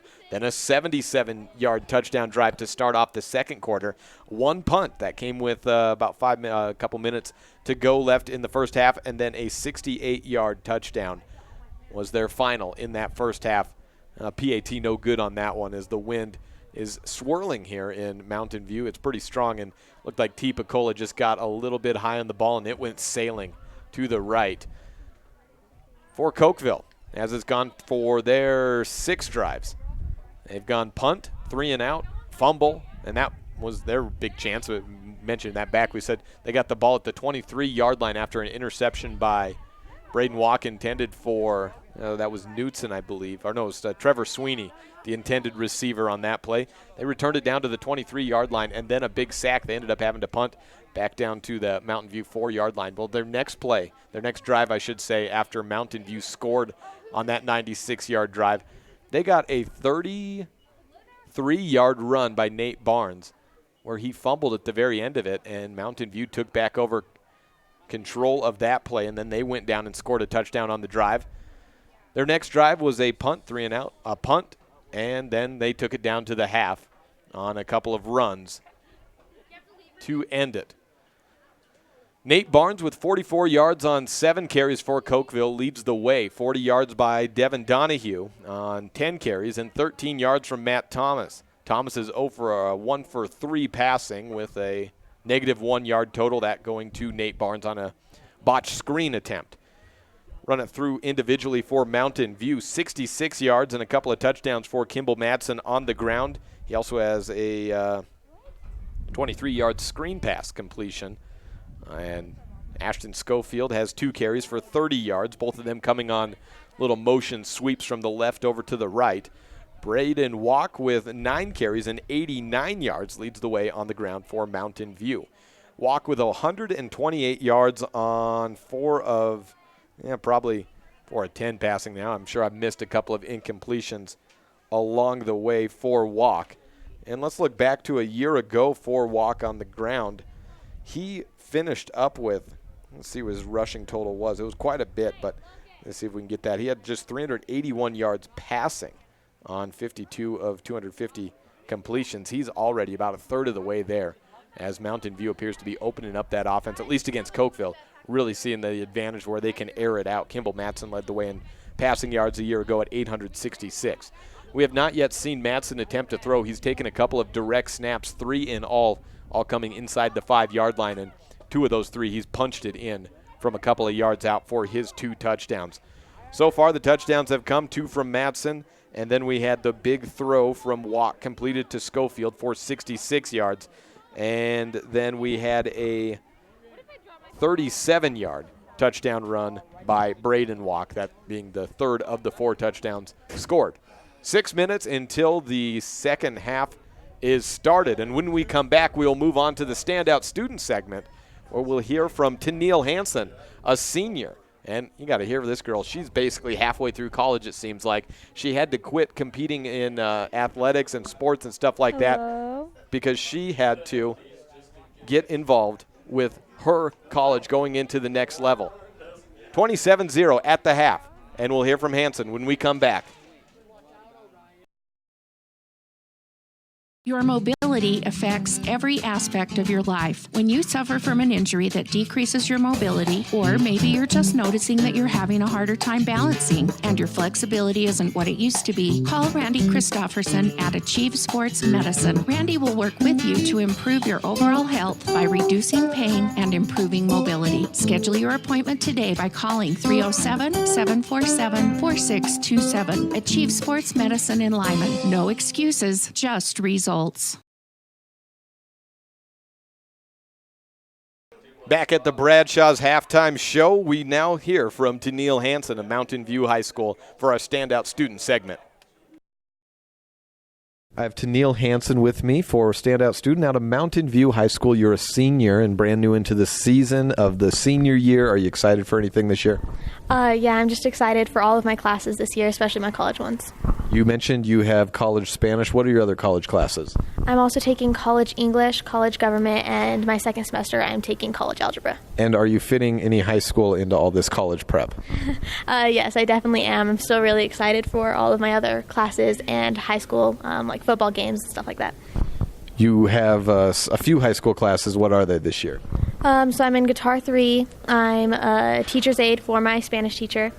I have a release hour, which is when I'm doing my college Spanish. Oh, econ. You mentioned to me before we started talking on mic that you would like to become a Spanish teacher. Now, how do you come to that conclusion? When was it happening? Was there an aha moment? How did you decide this? So I started taking Spanish my freshman year just because my brother, he was in it and he just loved the teacher. And I never had an interest in languages or other cultures before that, but I started taking it. And the one thing my first Spanish teacher told me was that it does you no good to understand a language if you don't understand the culture. So through that, I just, I don't know, I really fell in love with learning the Spanish language and different cultures in the Spanish-speaking countries. And I just decided I wanted to pursue that for my life and also help others find that passion. So you're really good at Spanish. You could be doing this whole interview in Spanish right now, right? I am not very good. I feel like I need to be kind of like put in a situation where I'm speaking it all the time, you know, kind of in that culture before I really understand it. But I'm definitely learning. I'm working on it. Do you have any plans to try to immerse yourself in a Spanish-speaking culture? Yeah, for sure. I would love to study abroad 1 year in college, or I have like a lot of opportunities with the high school, but also like with my church to go to different Spanish-speaking countries. Well, have you decided on a college yet, or is it still up in the air?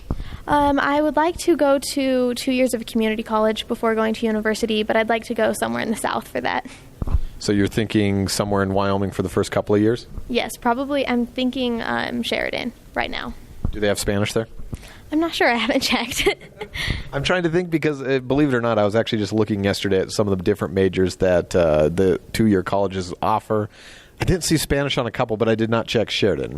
Maybe we should look into that. Yeah, I definitely should. You are in, you said you were in Guitar 3, so am I conflating that also? Are you in Spanish 3 as well, or Spanish 4? So I took Spanish 3-4, technically as one class last year, and then I'm in college Spanish this year. And is that entirely online? Do you have any meeting times that you have to like get a webcam and do any talking, or how does all that work? So it's online as far as the college class goes, but there are 2 other high school students that are in the college class, and they are, we meet once a week to go over kind of like what we're learning and make sure we're on track. I accidentally walked into German 3 once as a college student trying to take German 1, and I realized I was in the wrong class because it was only German being spoken and I didn't know anything. Is that how this class works as well?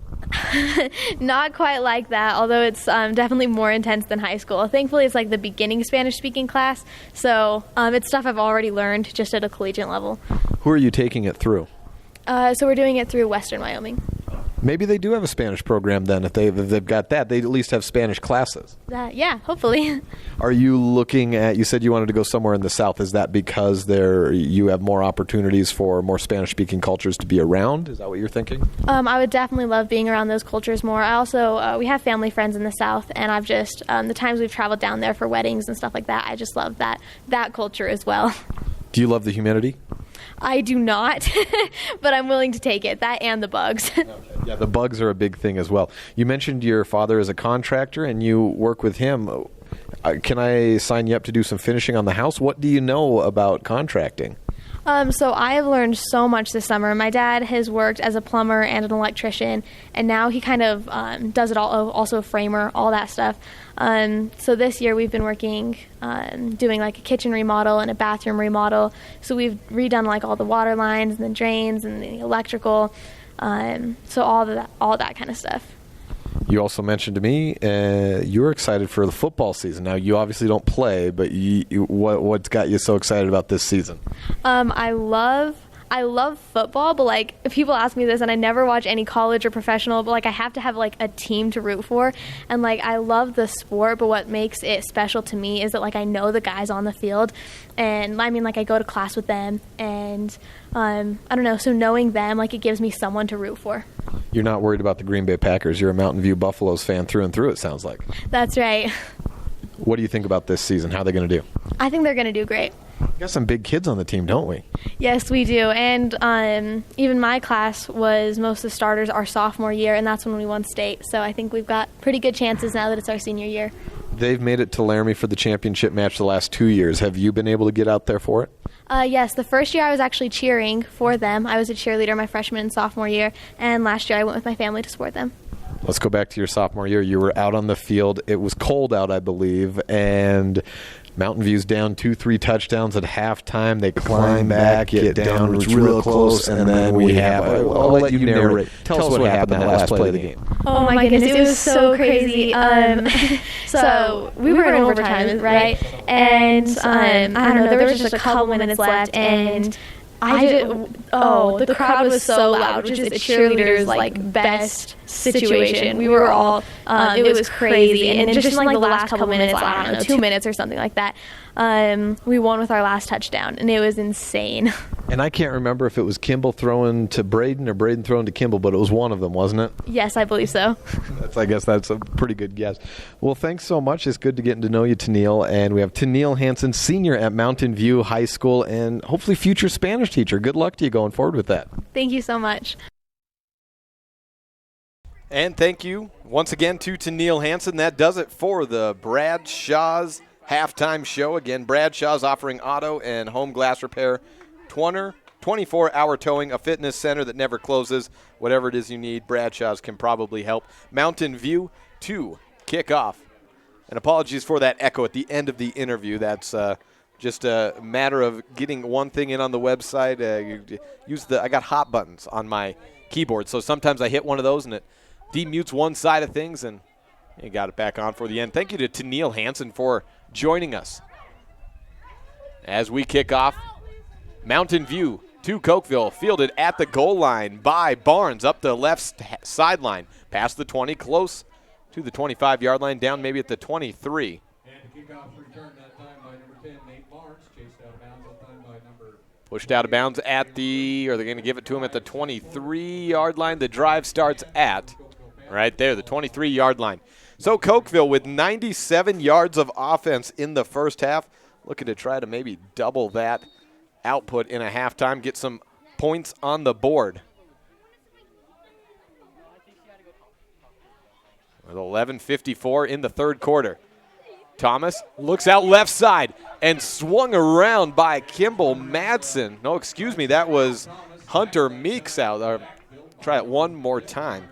Number 50, Hunter Gross, on the third time's the charm there on getting that number in there. And a loss of 3 yards on the play. Thomas with the loss of 3 there, down to just 10 yards rushing. Ball marked. Second down and 12-13. Pitch left side. Donahue out past the tackles at the 25. Tripped up from behind at the 30. The ball comes out, but I think he was ruled down on the play. Tackling from behind, Hunter Gross. Gain of about 8, maybe 10 yards there. See where they mark it at, down to the 30-yard line. Give them 10-yard gain there, out to the 30-yard line. Third down and 3.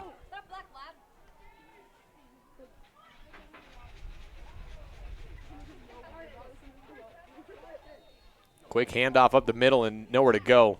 Short of the first down yardage, maybe a no gain there. Fourth down. And Donahue on the run. Give him 2 yards on the play. 45 yards for Donahue there. Fourth down and 1, and Cokeville going for it, down 27-0 on their own 32-yard line. Push up the middle, and I think it was stopped short. Mountain View signaling headed the other way on a turnover on downs, and I think that is the run. A quarterback keeper by Thomas gets no gain. And it is a turnover on downs for Cokeville. That's how they start off the second half.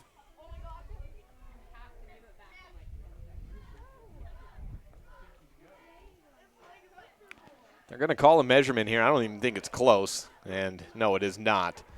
Down by about a yard, so exactly how much yardage they needed on the play is how much they need when it's all over. Mountain View takes over in excellent field position on about the 30-yard line. 10:01 on the clock in the third quarter. Ball marked at the 32.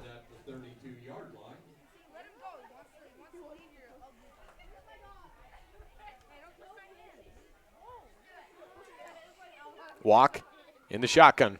Fakes one handoff, gives off right side to Matson. 25-yard line, 20, 15, 10, touchdown, one play. And all the yards you need to go to pay dirt. 32-yard run on the read option from Kimball Matson, his third touchdown of the day. 32-yard run to pay dirt for Kimball Matson, puts it at 33-0. Mountain View over Cokeville. Longest run of the day for Madsen. Puts him just a 2 yards shy of the 100-yard marker. And the extra point by T. Picola is good. Extra point is up and in, 34-0 on the extra point by T. Picola. We'll come back with kickoff next. 9:54 left in the third quarter on this First Bank presentation of Mountain View football on mylocalradio.com. The best live coverage of local sports, weather, local news, and radio classifieds, plus online streaming music, giveaways, and more. It's all on mylocalradio.com. Watch as your high school teams clash with their biggest rivals. Listen to the latest from your team's coaches. Catch up on local and regional news and stream your favorite music.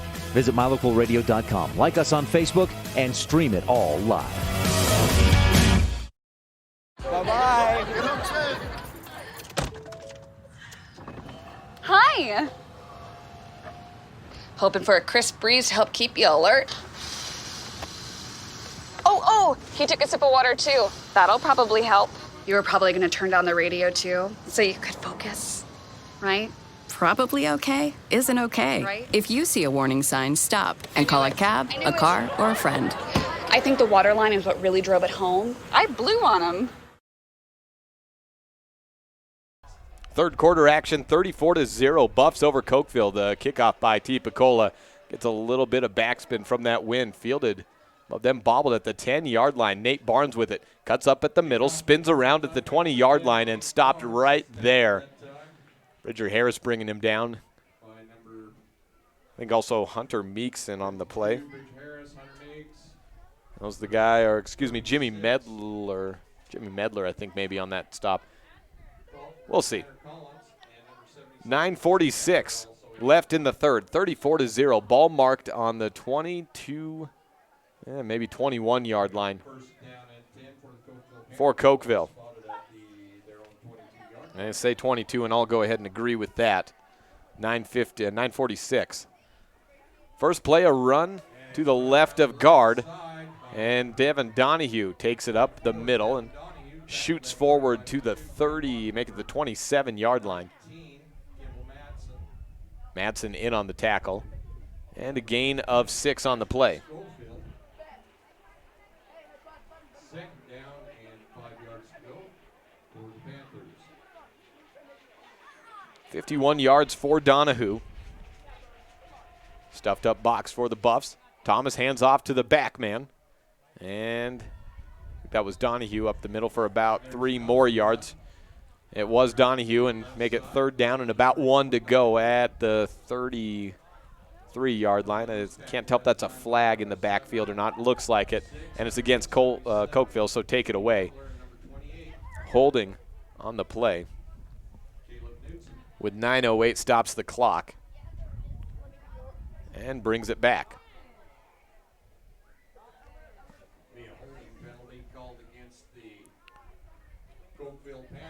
Second and 4 would have been 3rd and 1. Instead, it's back to the 17, 18-yard line area. That'll bring up second down and about 14 yards to go. And make it 2nd and 14. For the Cokeville Panthers.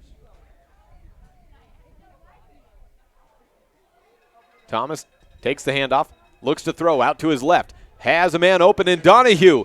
Completed at the 40-yard line, where he's brought down a yard later by Ashton Schofield. From the 17 down to the 41, a 24-yard pass completion for Thomas. By far the biggest pass of the day for Thomas.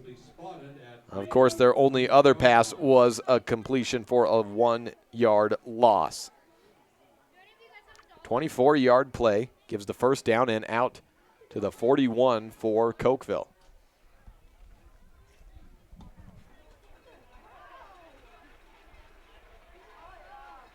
Snap back, pass out right side, completed to Schwarting at the 38-yard line. A sea of black and purple of the Mountain View Buffs, with Gross and Blumel leading the charge, along with Jimmy Medler as well on the D-line. 8:20 on the clock, and a loss of, make it probably 2 yards on the completion for Thomas. His third completion of the day. 21 total yards, as 2 of those have gone for negative. Luke Schwarting, that's his second target of the day. Clock continues to tick down, just a tick behind the 40-yard line.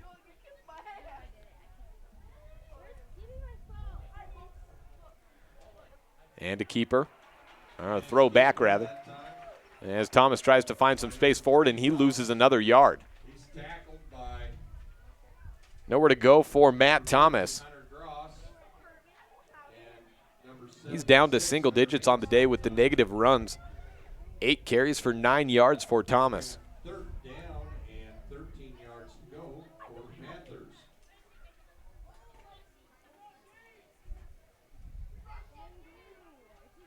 $23 yards passing for Thomas, 9 yards rushing.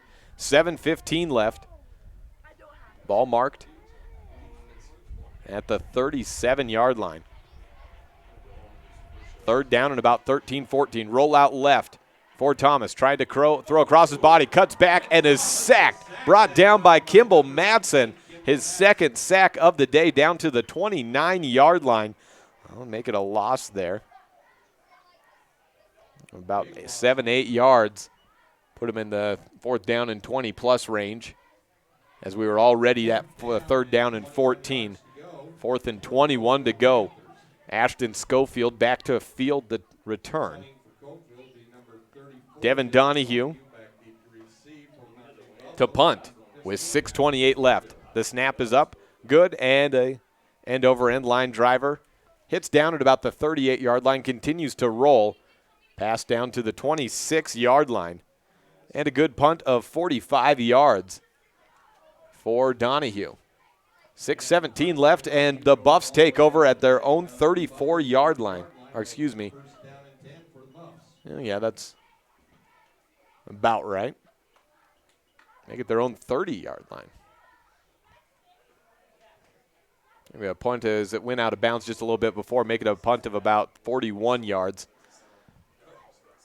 Second drive of the second half for Mountain View. Their first was a 1-yard, 32-yard touchdown from Kimball Madsen on the read option play. Handoff from Braden Walk.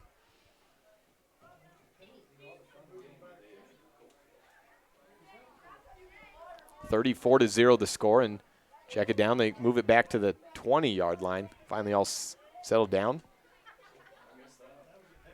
Another 5 yards back for some reason or another. 1st down and 10. Well, no, it says 1st and 10, so. 3 receivers to the left, 1 to the right. Madsen to the left of Walk in the shotgun formation. 1st down and 10. Awaiting the snap. It's a direct to Kimball. Gets the block to the right side of Walk. Spins across one tackler. Bullies his way past another. A gain of about 9 or 10 yards to the 30-yard line for Madsen on the direct snap play. Ball down at the 30-yard line, and see if they move the chains. As of yet, 2nd down and inches on the direct snap keeper for Madsen.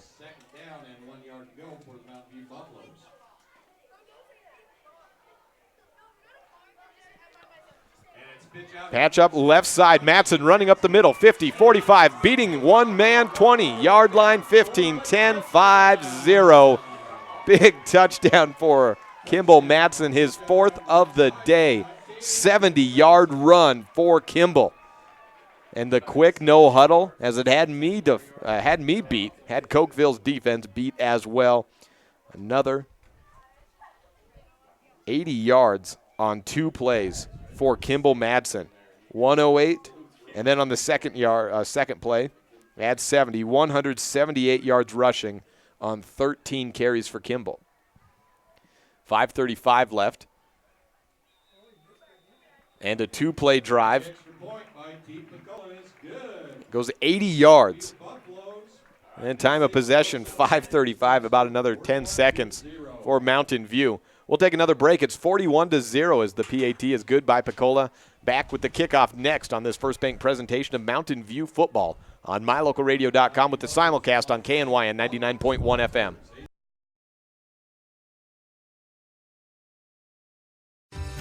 Members of Trona Valley Federal Credit Union feel confident that our staff has your best interest in mind, confident that we acknowledge your financial needs, confident that we are always working hard to provide the best rates, best products, and the best service the industry can offer, and confident that we will always work with you to help achieve your financial goals. Join Trona Valley Federal Credit Union today. TronaValley.com, member NCUA.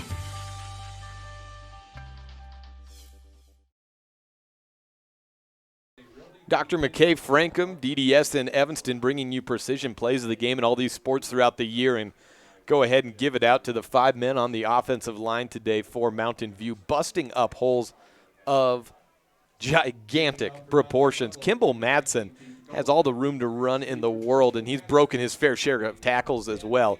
But some of those holes, first by Braden Watt getting a big 37-yard up the middle, Madsen with a 1-play 32-yard drive, and then now with the 10-yard gain and then the 70-yard run into the end zone. All those yards adding up. Thank you, Mountain View offensive line. Kickoff fielded at the 10-yard line by Donahue, pushed down at the 25. Gain of 15 on the play. Cokeville starts off their drive at their own 25-yard line. 5:30 left in the third With quarter. mylocalradio.com, you get to stay up to date with Lyman and Mountain View sports by watching all of the games live in the convenience of your own home. Now you get to keep up with your coaches, athletes, and teachers throughout the week with the Bridger Valley Coaches Corner. Left, Weekdays during the school score. year, the Bridger Valley Coaches Corner will run on KNYN 99.1 FM at 3 p.m. and keep you up to date with the most interesting storylines from Lyman and Mountain View in football, volleyball, basketball, hands off to swimming, Donahue in running, the back. golf, and more. Nowhere to go as we'll he also tries check to in with shuffle different his way students left and of teachers guard. from the two schools throughout the year. 3 p.m. Monday Second through down Friday about on KNYN 99.1 maybe a gain FM of a is the yard. Bridger Valley Coaches Show presented by Reckons Barnes on the mylocalradio.com. Stay Mark connected. it forward a couple out to the 27.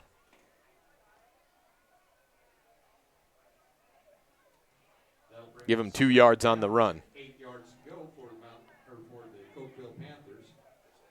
53 yards on 14 carries for Donahue. T-back, handoff to Donahue again, this time right side. Excuse me, that was Nate Barnes. Round right side, number 10, Nate Barnes, tackled that time by number 7. Gets a gain of 1 yard out to about the 29-yard line. Number 50, Hunter Gross. And 3rd down and 7 to go. 4:32, and the clock continues to tick down. Third quarter action and a blowout here. 41-0 on the board. Cokeville versus Mountain View.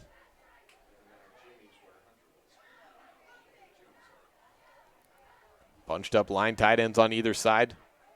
Single back here. Roll out right side. Thomas. Pressure deflected as the throw goes in front of Dayton and broken up there on the play there. Number 16 for Mountain View. Luke Branson with the push down on Matt Thompson. 4th down and 7. 3 yards is all Cokeville can muster on this drive. 3 and out. Well, once again, be the result.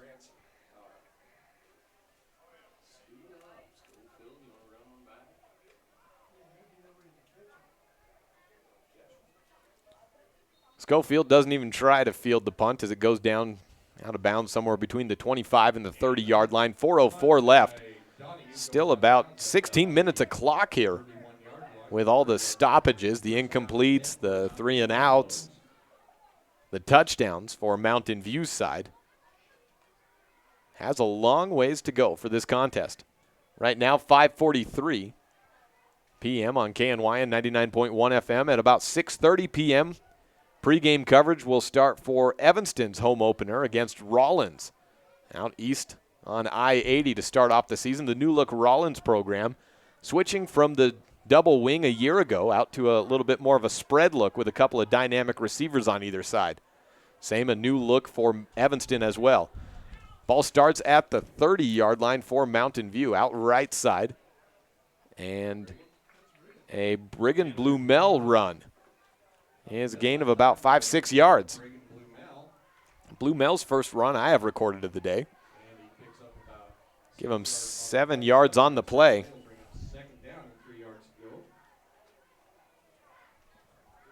Ball marked at the 37-yard line. Mountain View took over right at the 30. Shotgun form, 3 receivers near side for the Buffs, 1 to the far. Blumel off center of Walk, and it's a direct snap to Blumel. He takes it for the first down yardage at the 40, bounces back to the left side, beats a man at the 45, to the 50, across, to the 40 again, spins through one more tackler, and down at the 37-yard line on the play. And a flag back at the 42-yard line will negate all of that, as you can see so many times as Blumel had the run and then switched the field. A lot of times you'll get a block in the back of the play. Would have been about a 24-yard run by Blumel. Instead, depending on the mark of the foul, we're looking at a second down and 10 maybe. They mark it back at about the 42-yard line to start walking back to the 33.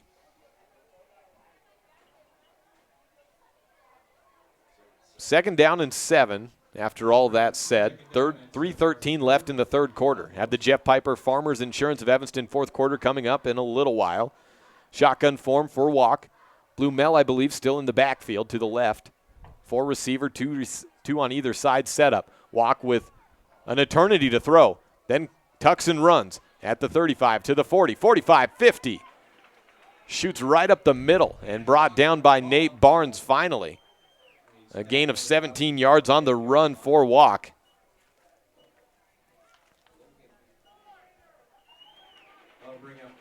That's Walk's 10th carry of the day.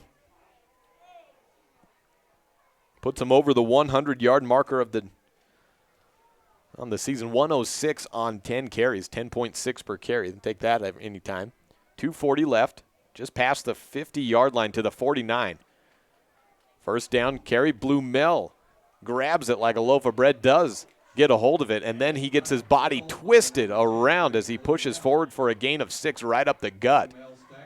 Garrett King on the tackle there, and King used every inch of his strength and body, and he's by far the big man on this Cokeville squad. Gain of 5 yards for Blumel on his second carry. Blumel, a pretty big running back, standing at, listed at 6'4", 205. Second down and 4, make it 5 to go, I think. Looking at the marker. Shotgun form, Blumel to the left of Walk. 2 receiver either side. Blumel steps over to the right of Walk, and we'll take a timeout for Mountain View. 1:48 left, second down and 5 when we return on the 44-yard line. Mountain View up 41-0 over Cokeville and threatening to add on to the score. Next on this First Bank presentation of Mountain View football on MyLocalRadio.com with the simulcast on K9 Radio, 99.1 FM.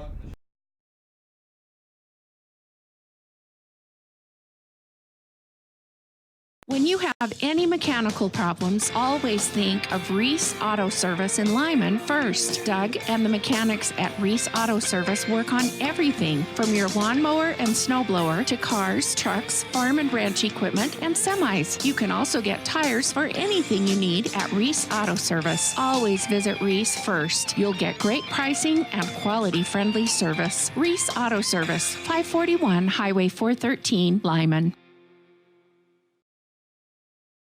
1:48 left in the third quarter. Thanks to Bridger Valley Motor for bringing us that opening quarter. And The way the offensive line for Mountain View has been working, he probably could have driven his tow truck right through one of these holes for a touchdown. Walk out of the shotgun, hands off to Blumel, stuffed up in the back, and that's big number 75 for Cokeville, Ian Clements, the sophomore 300-pound lineman, stuffing up for a loss from 2nd down and 5, all the way back it up 4 yards, 3rd down and 9. Not the result Blumel was looking for there. Wondered if we would see Clements at some point. Playing nose tackle here in the second half, the final 13 and a half minutes of this contest. 41-0 Mountain View over Cokeville. 3rd down and 9, ball marked at the 47-yard line, just past the 50. Clear out screen completed to Blumella. He takes it at the 40, cuts out to the left hash mark. 30-yard line, 25, spins out of bounds.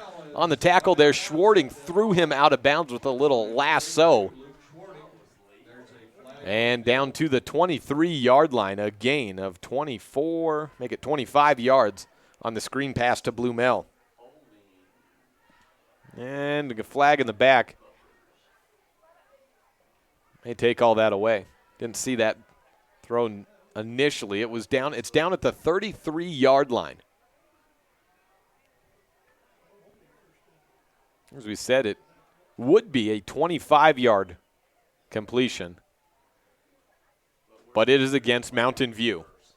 3rd down and make it 3 yards to go thereabout.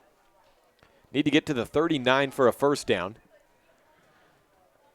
Maybe 3rd down and 4. Ball marked at about the 43-yard line. 3rd down and let's say 4 to go on the holding penalty for Mountain View. Final 50 seconds of the 3rd quarter. Walk in the shotgun. Blumel to his left. Steps back, drops it to the left side. Sweeney is overthrown. Schwarting gets hands on it. Incomplete. 4th down and 4 coming up. 41 seconds left, and a drive has stalled for Mountain View. Who would have thought? 2-1 game the way they've been playing today. Madsen to punt for the 2nd time today. On the drive, the Buffs still got a respectable 28 yards on the run down. Actually make it 38. I think they started at the 20-yard line. No, that was the 30-yard line where they started this drive. So 28 yards on the drive that results in a punt. Madsen lets it go, and it falls inside the 20 at about the 15-yard line. I'll take that, excuse me. I saw a referee. I thought he had the ball. It's actually well inside there, maybe inside the 10-yard line, maybe down to the 5 or 4. Saw the wrong official there. Put him at the 4-yard line, so an excellent punt by Madsen.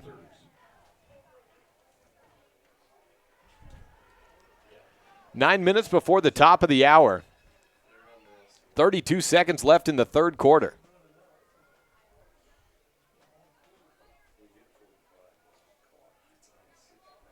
Drive starts for Cokeville on their own 4. Thomas, hands off right side, looking for a little space outside to the 9-yard line to Barnes, a gain of 4 on the play.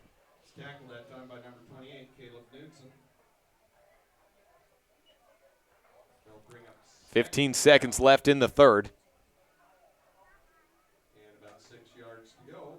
Have the Jeff Piper and Farmers Insurance 4th quarter coming up, as that appears to be the last play of the 3rd. 41-0, Mountain View leads Cokeville on the board. Just a few ticks before 6 o'clock in the afternoon here at Buffs Field, week 1 of the 2A, 1A interconference rivalry matchup. And that's all Buffs today. Back with 4th quarter coverage next on this First Bank presentation of Mountain View football on KNYN and MyLocalRadio.com. We hope you're enjoying this MyLocalRadio.com exclusive broadcast of Bridger Valley Sports. We love being able to travel around the state to bring the action on the field or court back to you watching at home. Let's face it, doing all of this would not be possible without all of our great sponsors. We appreciate the support the following businesses and individuals show to both Mountain View and Lyman Sports. Dr. McKay Frankham, quality dental care at affordable prices. Yeager's Auto Body. For nearly 45 years, Yeager's Auto Body in Green River has been at the top of the game in auto repair. West Star Printing in Evanston. No matter what you want printed, West Star is where you want it done. Reese Auto Service. From lawnmowers and snowblowers to cars, trucks, and semis, Reese Auto Service in Lyman does it all. Trona Valley Credit Union, member NCUA. Plains Tire in Evanston, Wyoming's oldest and largest tire dealer. Thank you to all of our Bridger Valley sports sponsors.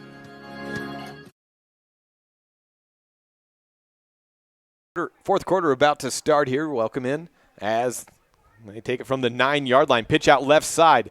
And a fumble. Stuffed up and dropped down. Knutson falls down on the ball. Fumbled out by Trayson Dayton after a gain of about 1 or 2. There is a buff down. Braden Walk slow to get up. It looks like a right ankle as he hops off the field.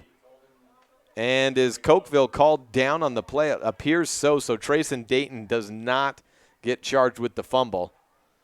Just a no gain on the play, down still at the 9-yard line. And the big thing there, Braden Walk hobbles off. You hope just a minor little tweak of the ankle there.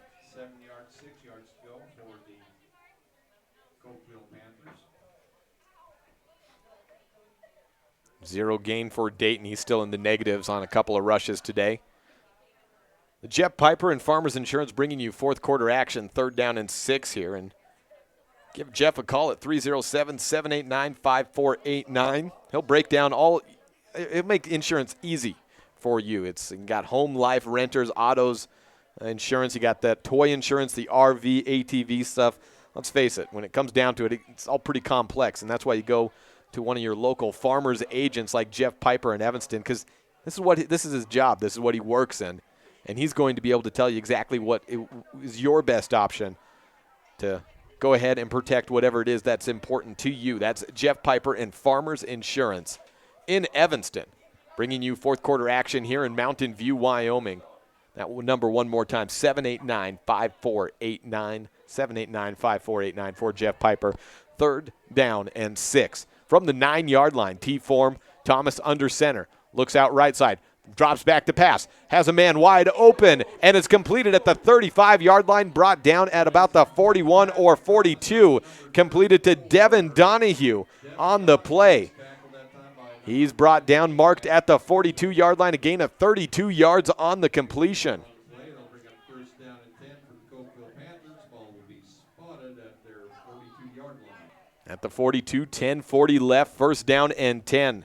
32-yard gain and 55 yards on the day for Thomas on 4 completions. Donahue with the recipient of both of those big completions. He's the only guy to get positive yards today. He's got 56 yards. Under center, Thomas again rolls back. Gets some much-needed protection. Ball is bobbled and intended to number 5, Trayson Dayton. Popped out of his hands, nearly intercepted there by a Mountain View defender. That was Luke Branson almost coming up with it.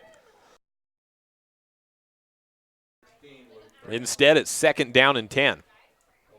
10:13 left. Jeff Piper and Farmers Insurance bringing you fourth quarter action. Next week,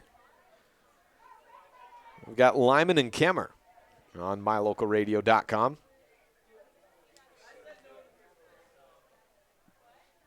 Under center, Thomas. T-back, gives it off to Barnes. He spins at the 45-yard line and maybe stopped a half yard short of that. He gets just about nowhere beyond the spin. Knutson with the takedown. 10 minutes left in the 4th. 41-0, the score. That'll bring up 3rd down and 7 yards to go for Panthers.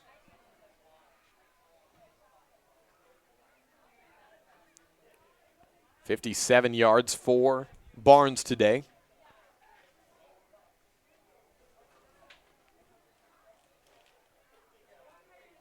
Drop back for Thomas. Looks out right side. Overthrows Dayton, his intended receiver, on the right side, out of bounds. Cokeville started this drive on their own 4. Mountain View has a 96-yard touchdown drive to their name. Cokeville looking to maybe get something on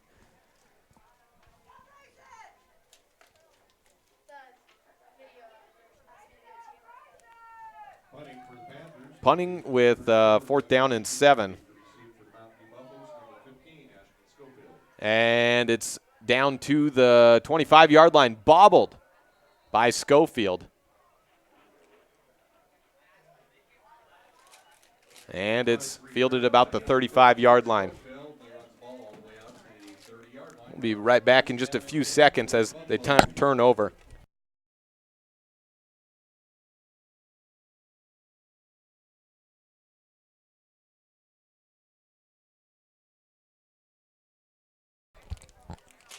So the drive stalls for Cokeville on the punt. And Mountain View takes over at their own 29-yard line. We've got a new quarterback in, and it's a keeper. It gets about nowhere, heading out to the left side. Tanner Collins, the QB. No gain on the play from my standpoint.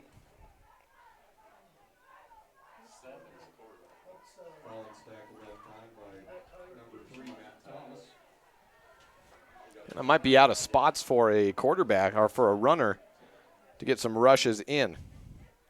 See if we can get that in there. And no gain there for Collins.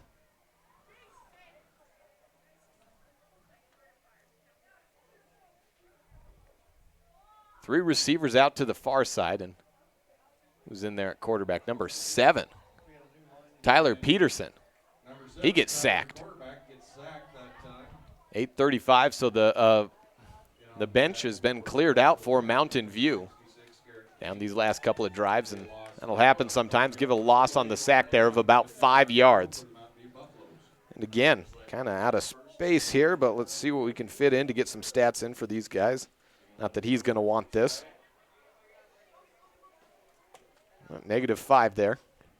Peterson in the shotgun again, 4 receivers. Awaiting the snap at 8:03. Down to about 8 minutes. Quarterback keeper again. Peterson up the middle, 35-yard line. Tries to push forward but gets wrangled up at the waistline. Out to the 36-yard line. Not enough for a first down there. But a good gain of about 10 yards from the 25 down to the 35. Make it 4th down and 5 for Peterson.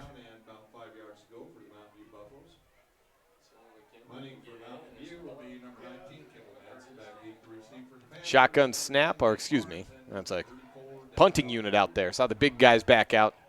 Have some punt defense there. 2 men back to receive. Kimball Matson takes a couple of steps, boots it away, and right through the hands of the would-be returner, and it was touched. So returned by Ashton Schofield.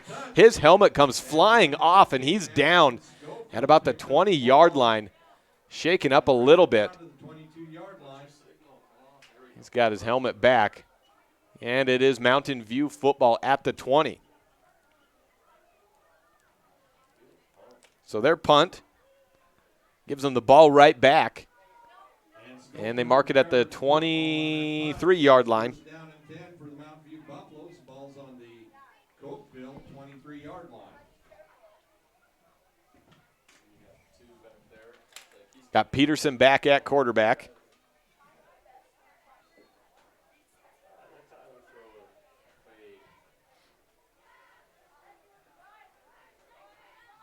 Shotgun snap.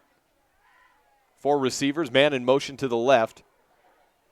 Peterson gives the handoff and broken in the backfield. Back to the line of scrimmage. Now shooting outside left of tackle for a gain of about 2 or 3. That's number 22, Colton Reutz.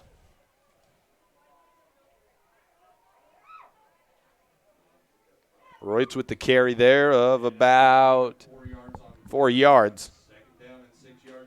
2nd down and 6 to go.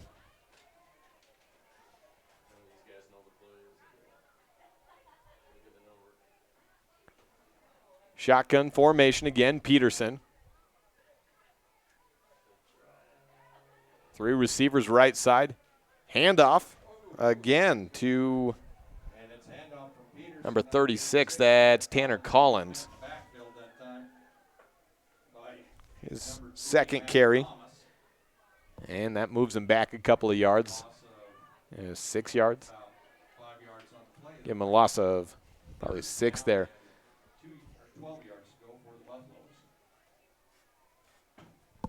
Down to 6 minutes left. 6:03 p.m. 41-0 the score. Mountain View over Cokeville. Handoff right side, fake. Peterson keeps it himself, trying to push his way up forward and down to the 20-yard line with less than 6 minutes to play. Gain of, say, 4 there on the run for Peterson. 14 yards on a couple of runs for him. 4th down and 8. Ball down to the 20-yard line, and got T. Piccola out, try a field goal. The marker for Braden Walk is down at the 27-yard line, so a 37-yard attempt here.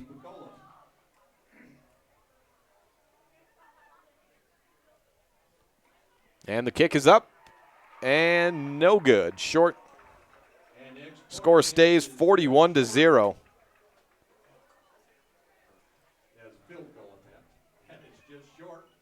And turn it around, 5-12 to Cokeville. They get the ball over at the 20-yard line.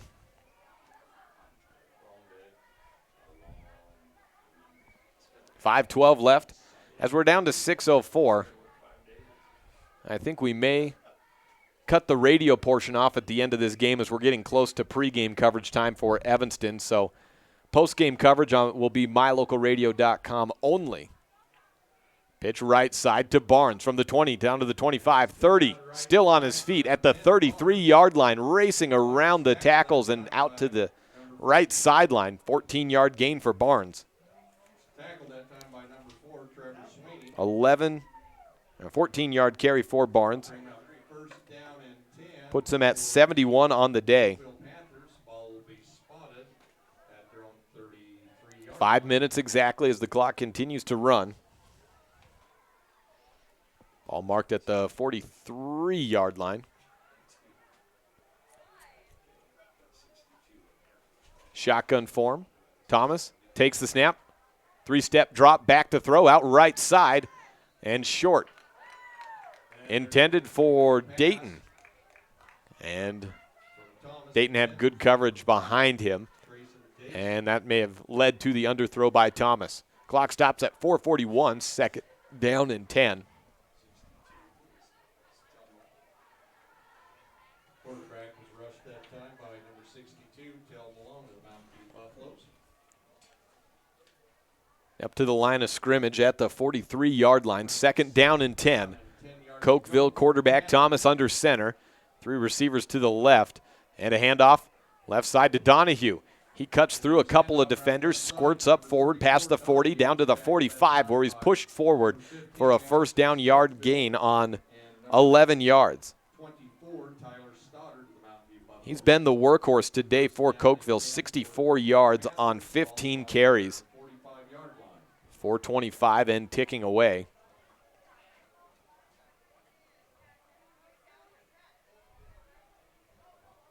4:15 as Cokeville takes the line of scrimmage at the 45-yard line. 1st down and 10. High shotgun snap. Roll out to the right. Heave-ho down the field into triple coverage. Intended for Barnes, but out to the right and falls safely to the ground with a few Mountain View Buffs in the area.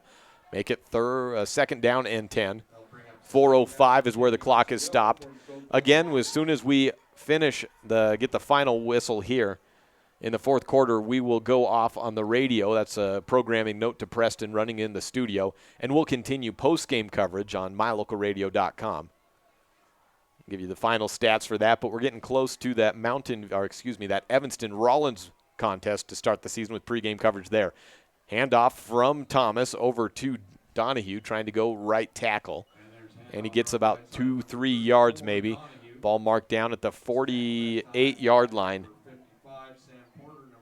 Gain of 3 yards on the play. And bump it back maybe to gain of 2.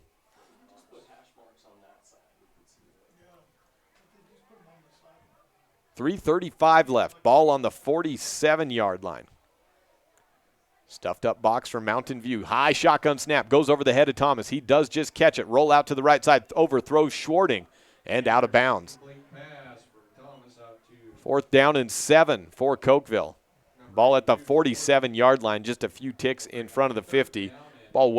Game well out of hand at this point. Probably go ahead and punt it, but see if Cokeville wants to take a shot down to try to get points on the board with 3:25 left. 4th quarter brought to you by Jeff Piper and Farmers Insurance in Evanston. Like we said, Home Life Renters, Auto More also does toy insurance. That means like your side-by-sides, your ATVs, all that good stuff for the summer recreating. Get that insured with Farmers and Jeff Piper in Evanston, Wyoming. Cokeville does opt to punt and handled on a one-hop out at about the 23-yard line. Fielded by Tanner Collins, the punt returner. Next week for Mountain View, they are at Big Piney, a 2 o'clock kickoff for that. Ball marked at the 24-yard line. Is that 11 or 17 on the quarterback? 17, the new quarterback, Derek Baker, a 6'1", 175-pound junior. Spread form, receivers all the way around in the shotgun with 3:19 left for the new quarterback. Blitz coming up the middle, hand off to Collins. He's the recipient of that healthy blitz as he gets thrown back, still on his feet. Play whistle dead, though. Forward progress had been stopped. That scoreboard getting a little hard to read here, as I can see that on the board. I think it's just that time of night, just past 6 o'clock.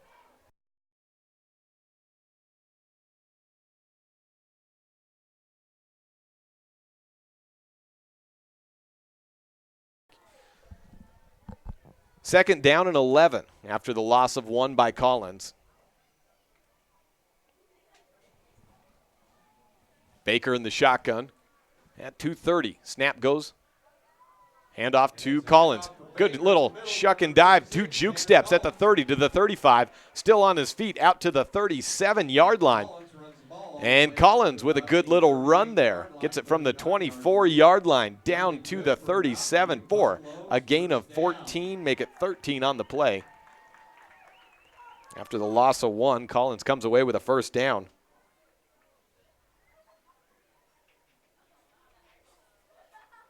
$18 yards on 4 carries for Collins. And is that another new quarterback, or is that still Baker in there? I think it's still Baker. I couldn't see if it was 7 now. That would have been Peterson. Man in motion to the left. Hand off to the right side, and it is Peterson, number 7. That's their second quarterback of the drive for Mountain View. They're getting reps for all of their backups. And the handoff went to number 6 for Mountain View, Riley Huntington, a 5'5" junior. Loss of 4 yards on the play.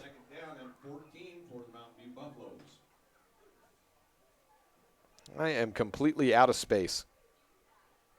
Let's see, a -4 yard there.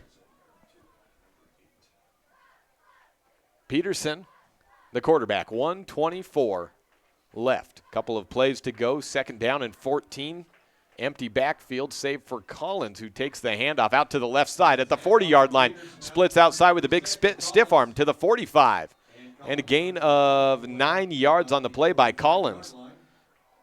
27 on the day on some unsuspected playing time from Collins. Just a sophomore, 5'6", 140-pound running back, D-back. Combination player. 48 seconds to go. Again, Preston back in the studio. As soon as we go final, I'll send you off on the radio side, and we'll come back on mylocalradio.com with post-game coverage of this Mountain View Cokeville Week 1 matchup. 35 seconds to go.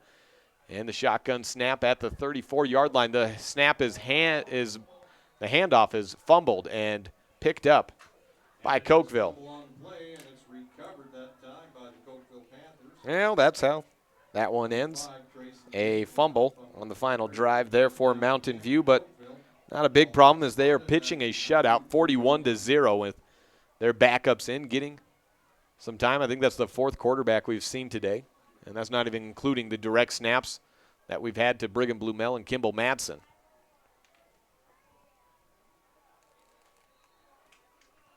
.29 seconds to go. And the ball marked at the 40-yard line. Apparently there's no final horn, I hear. There will be, though. It's on its way. First down and 10, and give it right back to the Buffs at the 44-yard line. One fumble to another fumble, and give it back Mountain View, so never mind, not their final drive. The fumble recovered by number 62, Tel Malone, 160-pound junior, 5'10". 26 seconds, so a 4-second drive for Cokeville and a fumble to end it. And victory formation for Mountain View. And, we got two more plays. Got a flag here, early entry into the line from Cokeville or Mountain View. Maybe it's against the Buffs and it's a false start to back them up 5. The clock's still running. No, never mind. They did get that snap off. I didn't see the ball go down. They did get the snap, a loss of 1 on that little victory form. And that is the game. Peterson with a -1 yard gain to finish it off. 41-0, Mountain View rolls over Cokeville and takes away a 2-year drought. After losing 20-13 last year and 18-0 the year before that, the Buffs come away victorious over Cokeville in week 1 of the 2019 season. That's it for us on the radio. Thanks for listening on KNYN 99.1 FM. If you're online at mylocalradio.com, stay tuned. If you're on the radio and you can't get online, we'll have post-game coverage next. Give the yardage totals, players of the game, that one more time, that Dr. McKay Franken Precision play of the game on this post-game show. Thanks for listening. That was the Jeff Piper and Farmers Insurance fourth quarter. And we'll be back with post-game next on this First Bank presentation on mylocalradio.com. Sure, I look cute now, but when my owner lost his job, it was rough. I was living on the street, and one night, me and this Cocker Spaniel got into it so bad, I wound up looking like an ice cream cone. I cried a little bit, but thankfully I got rescued, so I'm running, I'm jumping, all back to my old self, and I'm ready to give unconditional love, even if you put a lampshade on my head.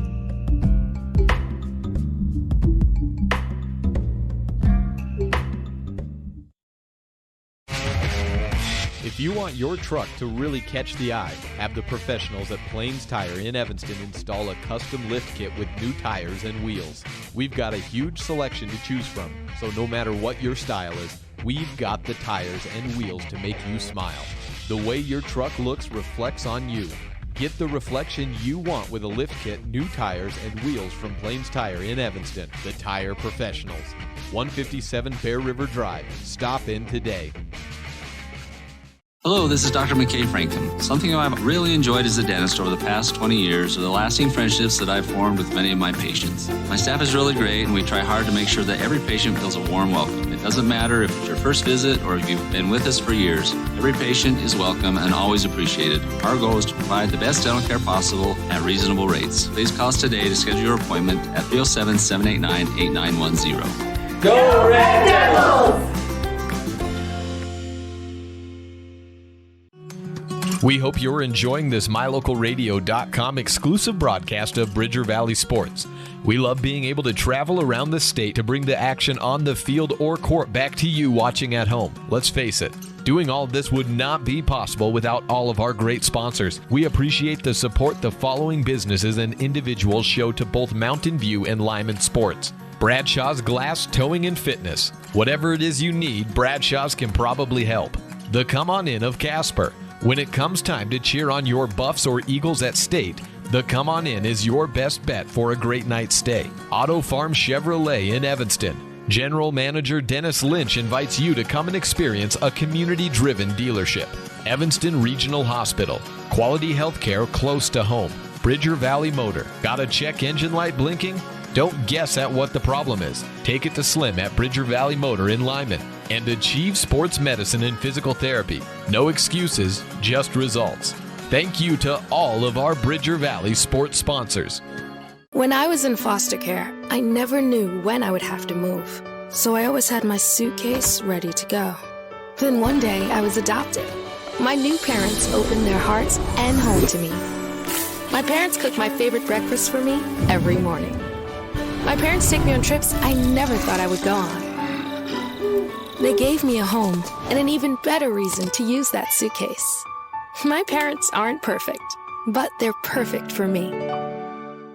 Your mobility affects every aspect of your life. When you suffer from an injury that decreases your mobility, or maybe you're just noticing that you're having a harder time balancing and your flexibility isn't what it used to be, call Randy Christofferson at Achieve Sports Medicine. Randy will work with you to improve your overall health by reducing pain and improving mobility. Schedule your appointment today by calling 307-747-4627. Achieve Sports Medicine in Lyman. No excuses, just results. 41-0 the final as we welcome into post-game coverage on mylocalradio.com. The final, Mountain View over Cokeville. The Buffs meeting at midfield right now to get their final thoughts from head coach Brent Walk as they move to 1-0 on the season. Cokeville unofficially 1-1 as they defeated Big Piney 21-14 last week, but that's a 0-week game that unless you are in 4A, gets erased. So they start the season 0-1. Either way, it's an inter-conference or inter-classification matchup, so will not matter for Cokeville's standings. They got to worry about their 3 conference matches coming up later on in the season. And the same for Mountain View. 41-0 is a great start to the year. However, as far as that conference standings go, 0-0 is where they still are at. They are in Big Piney next week. And you can start looking forward to that matchup after celebrating a little bit today. We'll take a break and come back with some stats for the yardage totals between Cokeville and Mountain View, and there was a hefty differential, as you can certainly imagine, with a 41-0 final score differential on that yardage match. We'll come back with that Dr. McKay Franklin Precision Player of the game, as well as it gave it out to a whole unit at the half, or I guess just after the half. We'll mention that again. This is post-game coverage live from Mountain View, Wyoming on a First Bank presentation of Buffs football on mylocalradio.com.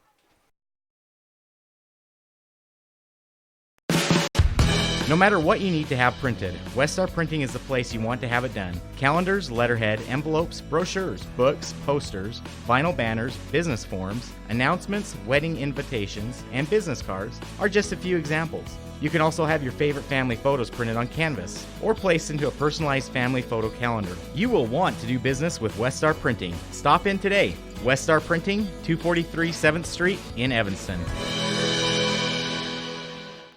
The best place to stay when you're in Casper, Wyoming is the Come On In Hotel and Suites. This beautiful log hotel offers 5 hot tubs, 1 pool, a fitness center, and fabulous indoor atrium. Offering jacuzzi and fireplace suites, the guest rooms are comfortable and relaxing. Plus, every stay includes a delicious extended continental breakfast. Whenever you're in Casper, stay at the best place. Come On In Hotel and Suites. Come on in today. Come On In Hotel and Suites, Casper.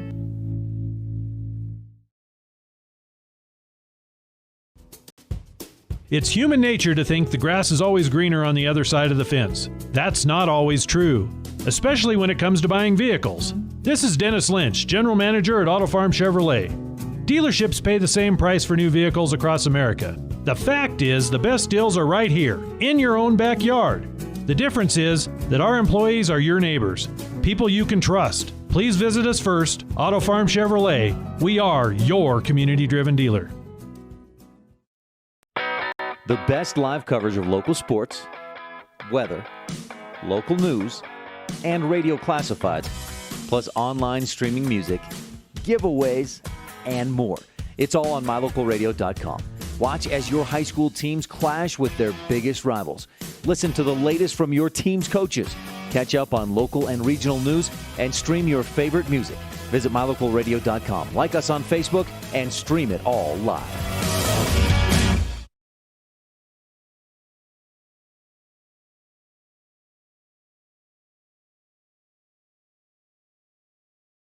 Welcome back to post-game coverage. Mountain View is victorious 41-0, the final on the scoreboard. And let's give you the tale of the tape here, yardage-wise. For Cokeville, they finished with 152 rushing yards and 55 passing yards for a total of 207. That was They got a little bit more yards in the second half after getting 97 in that opening half. For Mountain View, they had 313 total yards in the first half. They finished with 463 at the end of the game. 335 rushing yards, led by 178 yards and 4 touchdowns by Kimball Madsen, the do-it-all Swiss Army knife senior back. 128 passing yards, a bunch of those coming on a 66-yard bomb from Braden Walk down to Ashton Schofield. And again, Walk finishes with 128 yards through the air. That's the total of 463 yards in the game for Mountain View. Madsen leads the way rushing, followed not far behind by his fellow returning All-State quarterback, running back combo, receiver as well. 106 yards on 10 carries for Braden Walk. Ashton Schofield with 30 yards on a couple of sweep-around carries, and Brigham Blumel 8 yards on 3 carries. Through the air, led by Schofield, 1 catch, 66 yards, 23 yards on a reception by Madsen. So he comes away with about 200 yards of all-purpose yardage and 4 touchdowns as well. Brigham Blumel, 28 yards on a pair of catches. Caleb Knutson, 1 catch, -4 yards. And then we had several more guys getting some carries in there at the end as well. We'll take another break here and come back and look ahead to tomorrow for Mountain View coverage, as we'll be back here at the gymnasium to take on Saratoga Mountain View Buffs volleyball. When we return, we'll talk about that. This is post-game coverage on MyLocalRadio.com and a First Bank presentation of Mountain View Buffs football on My Local Radio. The Wyoming Prep Podcast on the radio is back for another year with a bit of a twist. Join me, Jake Hibbard, as I transition from covering Evanston and becoming the voice of the Mountain View Buffs and Lyman Eagles. I'll be live every Wednesday at 10:30 a.m. with news, analysis, and guests as we focus on the Bridger Valley and beyond. We'll cover the happenings around the area and across the state landscape. We would also like to welcome onto the show as a regular this year, Dennis Lynch of Auto Farm Chevrolet. Join us every Wednesday on KNYN 99.1 FM in the Evanston listening area for the Wyoming Prep Podcast on the radio. If you can't catch it then, don't worry. We'll post all the episodes up to mylocalradio.com, or you can also find it by searching and subscribing to the Wyoming Prep Podcast on iTunes or Google Play. The Wyoming Prep Podcast on the radio, presented by Auto Farm Chevrolet, every Wednesday, August through March on KNYN 99.1 FM in Evanston, or online anytime at mylocalradio.com, or of course at the Wyoming Prep Podcast on wherever you get your podcasts. The Wyoming Prep Podcast on the radio. Come join in on the fun. Back here post-game, and time now for the Dr. McKay Frankham precision play of the game we talked about in the third quarter. But with all those yards by Kimball Madsen, 4 touchdowns as well, of course, we could give it to him, about 200 yards of all-purpose. And don't get me wrong, he is 100% deserving of it. However, we'll have plenty of chances to give it to Kimball throughout the year based on the way he was running. So instead, we're going to give it to the guys who make Kimball, Braden, and all the rest look real good. The unit up front, Hunter Gross, Jimmy Medler, Bridger Harris, Brecken Barnes, Hunter Meeks, Sam Porter, all those guys up there, Tel Malone, all those linemen doing all the hard work, breaking all those holes open today for the Buffs on their way to, let's say it again, 335 rushing yards, and then another 128 yards in the passing game. And you want a little bit of evidence of why this offensive line is maybe deserving of that player of the game mention. Think back to all of those times Braden Walk had the shotgun pass, he snapped back, and then he just sat and waited. He had a ham sandwich and then threw the ball finally. He had all day to pass and all day to run and all day all long for all of these guys. Thank you to the offensive line for that one. So they are the recipients of the Dr. McKay Frankham precision play of the game. Dr. McKay Frankham bringing you all those precision plays of the game. Other sponsors we'd like to thank, those format guys. Of course, you got all the main sports sponsors, but Bridger Valley Motor bringing the first quarter. Bradshaw's Glass Towing and Fitness, the halftime sponsor, and Jeff Piper and Farmers Insurance in Evanston, that fourth quarter sponsor as well. One more time, the Buffs win 41-0. The final on that scoreboard there over Cokeville. Now let's take a look ahead to what we have coming up next. Join us at about 12:45 if everything's working quite right for us tomorrow, as the Mountain View Buffaloes volleyball team will be welcoming in Saratoga at 1 p.m. There is a freshman match at 11, JV at 12, and varsity at 1. So about 12:45, if it's all working right, we'll go on with pregame coverage of Mountain View versus Saratoga. The Mountain View Lady Buffs are coming off of a big, dominating 3-set performance last night against the Kemmer Rangers, and they'll look to grow upon that and get to 2 games over 500 on this season in the second week of competition. Now let's take a look at some other things going around in Mountain View High School the rest of the week. Look ahead to the next week over is September 16th, so that's not what I want. That's the week ahead, so give me just a second here to pull up the schedule that I wanted. The one that I printed off is just a little bit ahead, because let's go ahead and drop back a little bit there. So we had some good performances over the weekend also by the Mountain View cross country team. I saw that on the We Are MV fan page. Had some kids in that top 10, so congratulations to them, of course. Let's see, Fall Sports 2019 schedule. No, that's not what we want there. Should be able to get it here if I sports calendars. There we go. And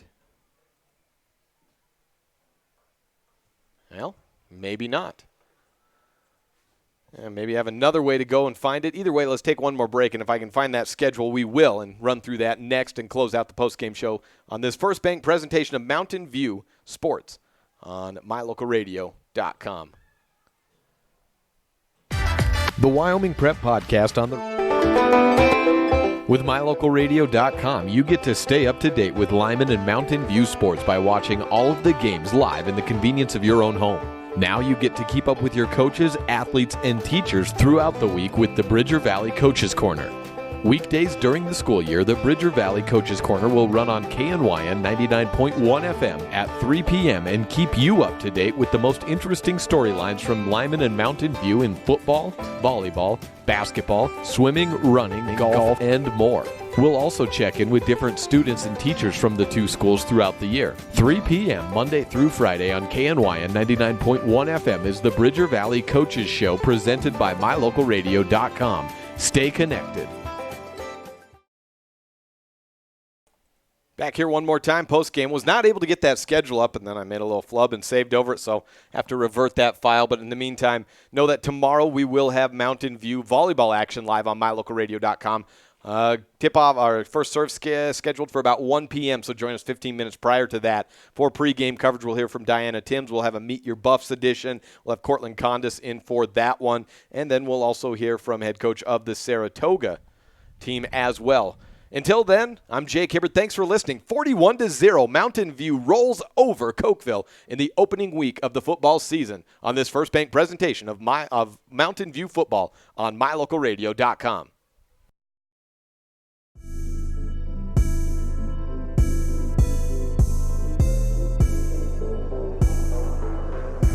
The proceeding has been a wholly owned production of mylocalradio.com and Cook Brothers Broadcasting, no portion of which may be used or rebroadcast without the express written consent of Old West Media. Today's executive producer is Val Cook. We appreciate you tuning in to this mylocalradio.com exclusive of Mountain View Buffaloes Athletics.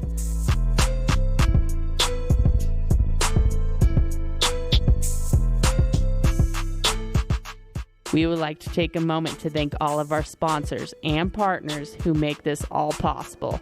And of course, thank you for tuning in. Check out our website for more information about future Mountain View broadcasts, or like us on Facebook to stay up to date with the games. Until next time, go Buffs!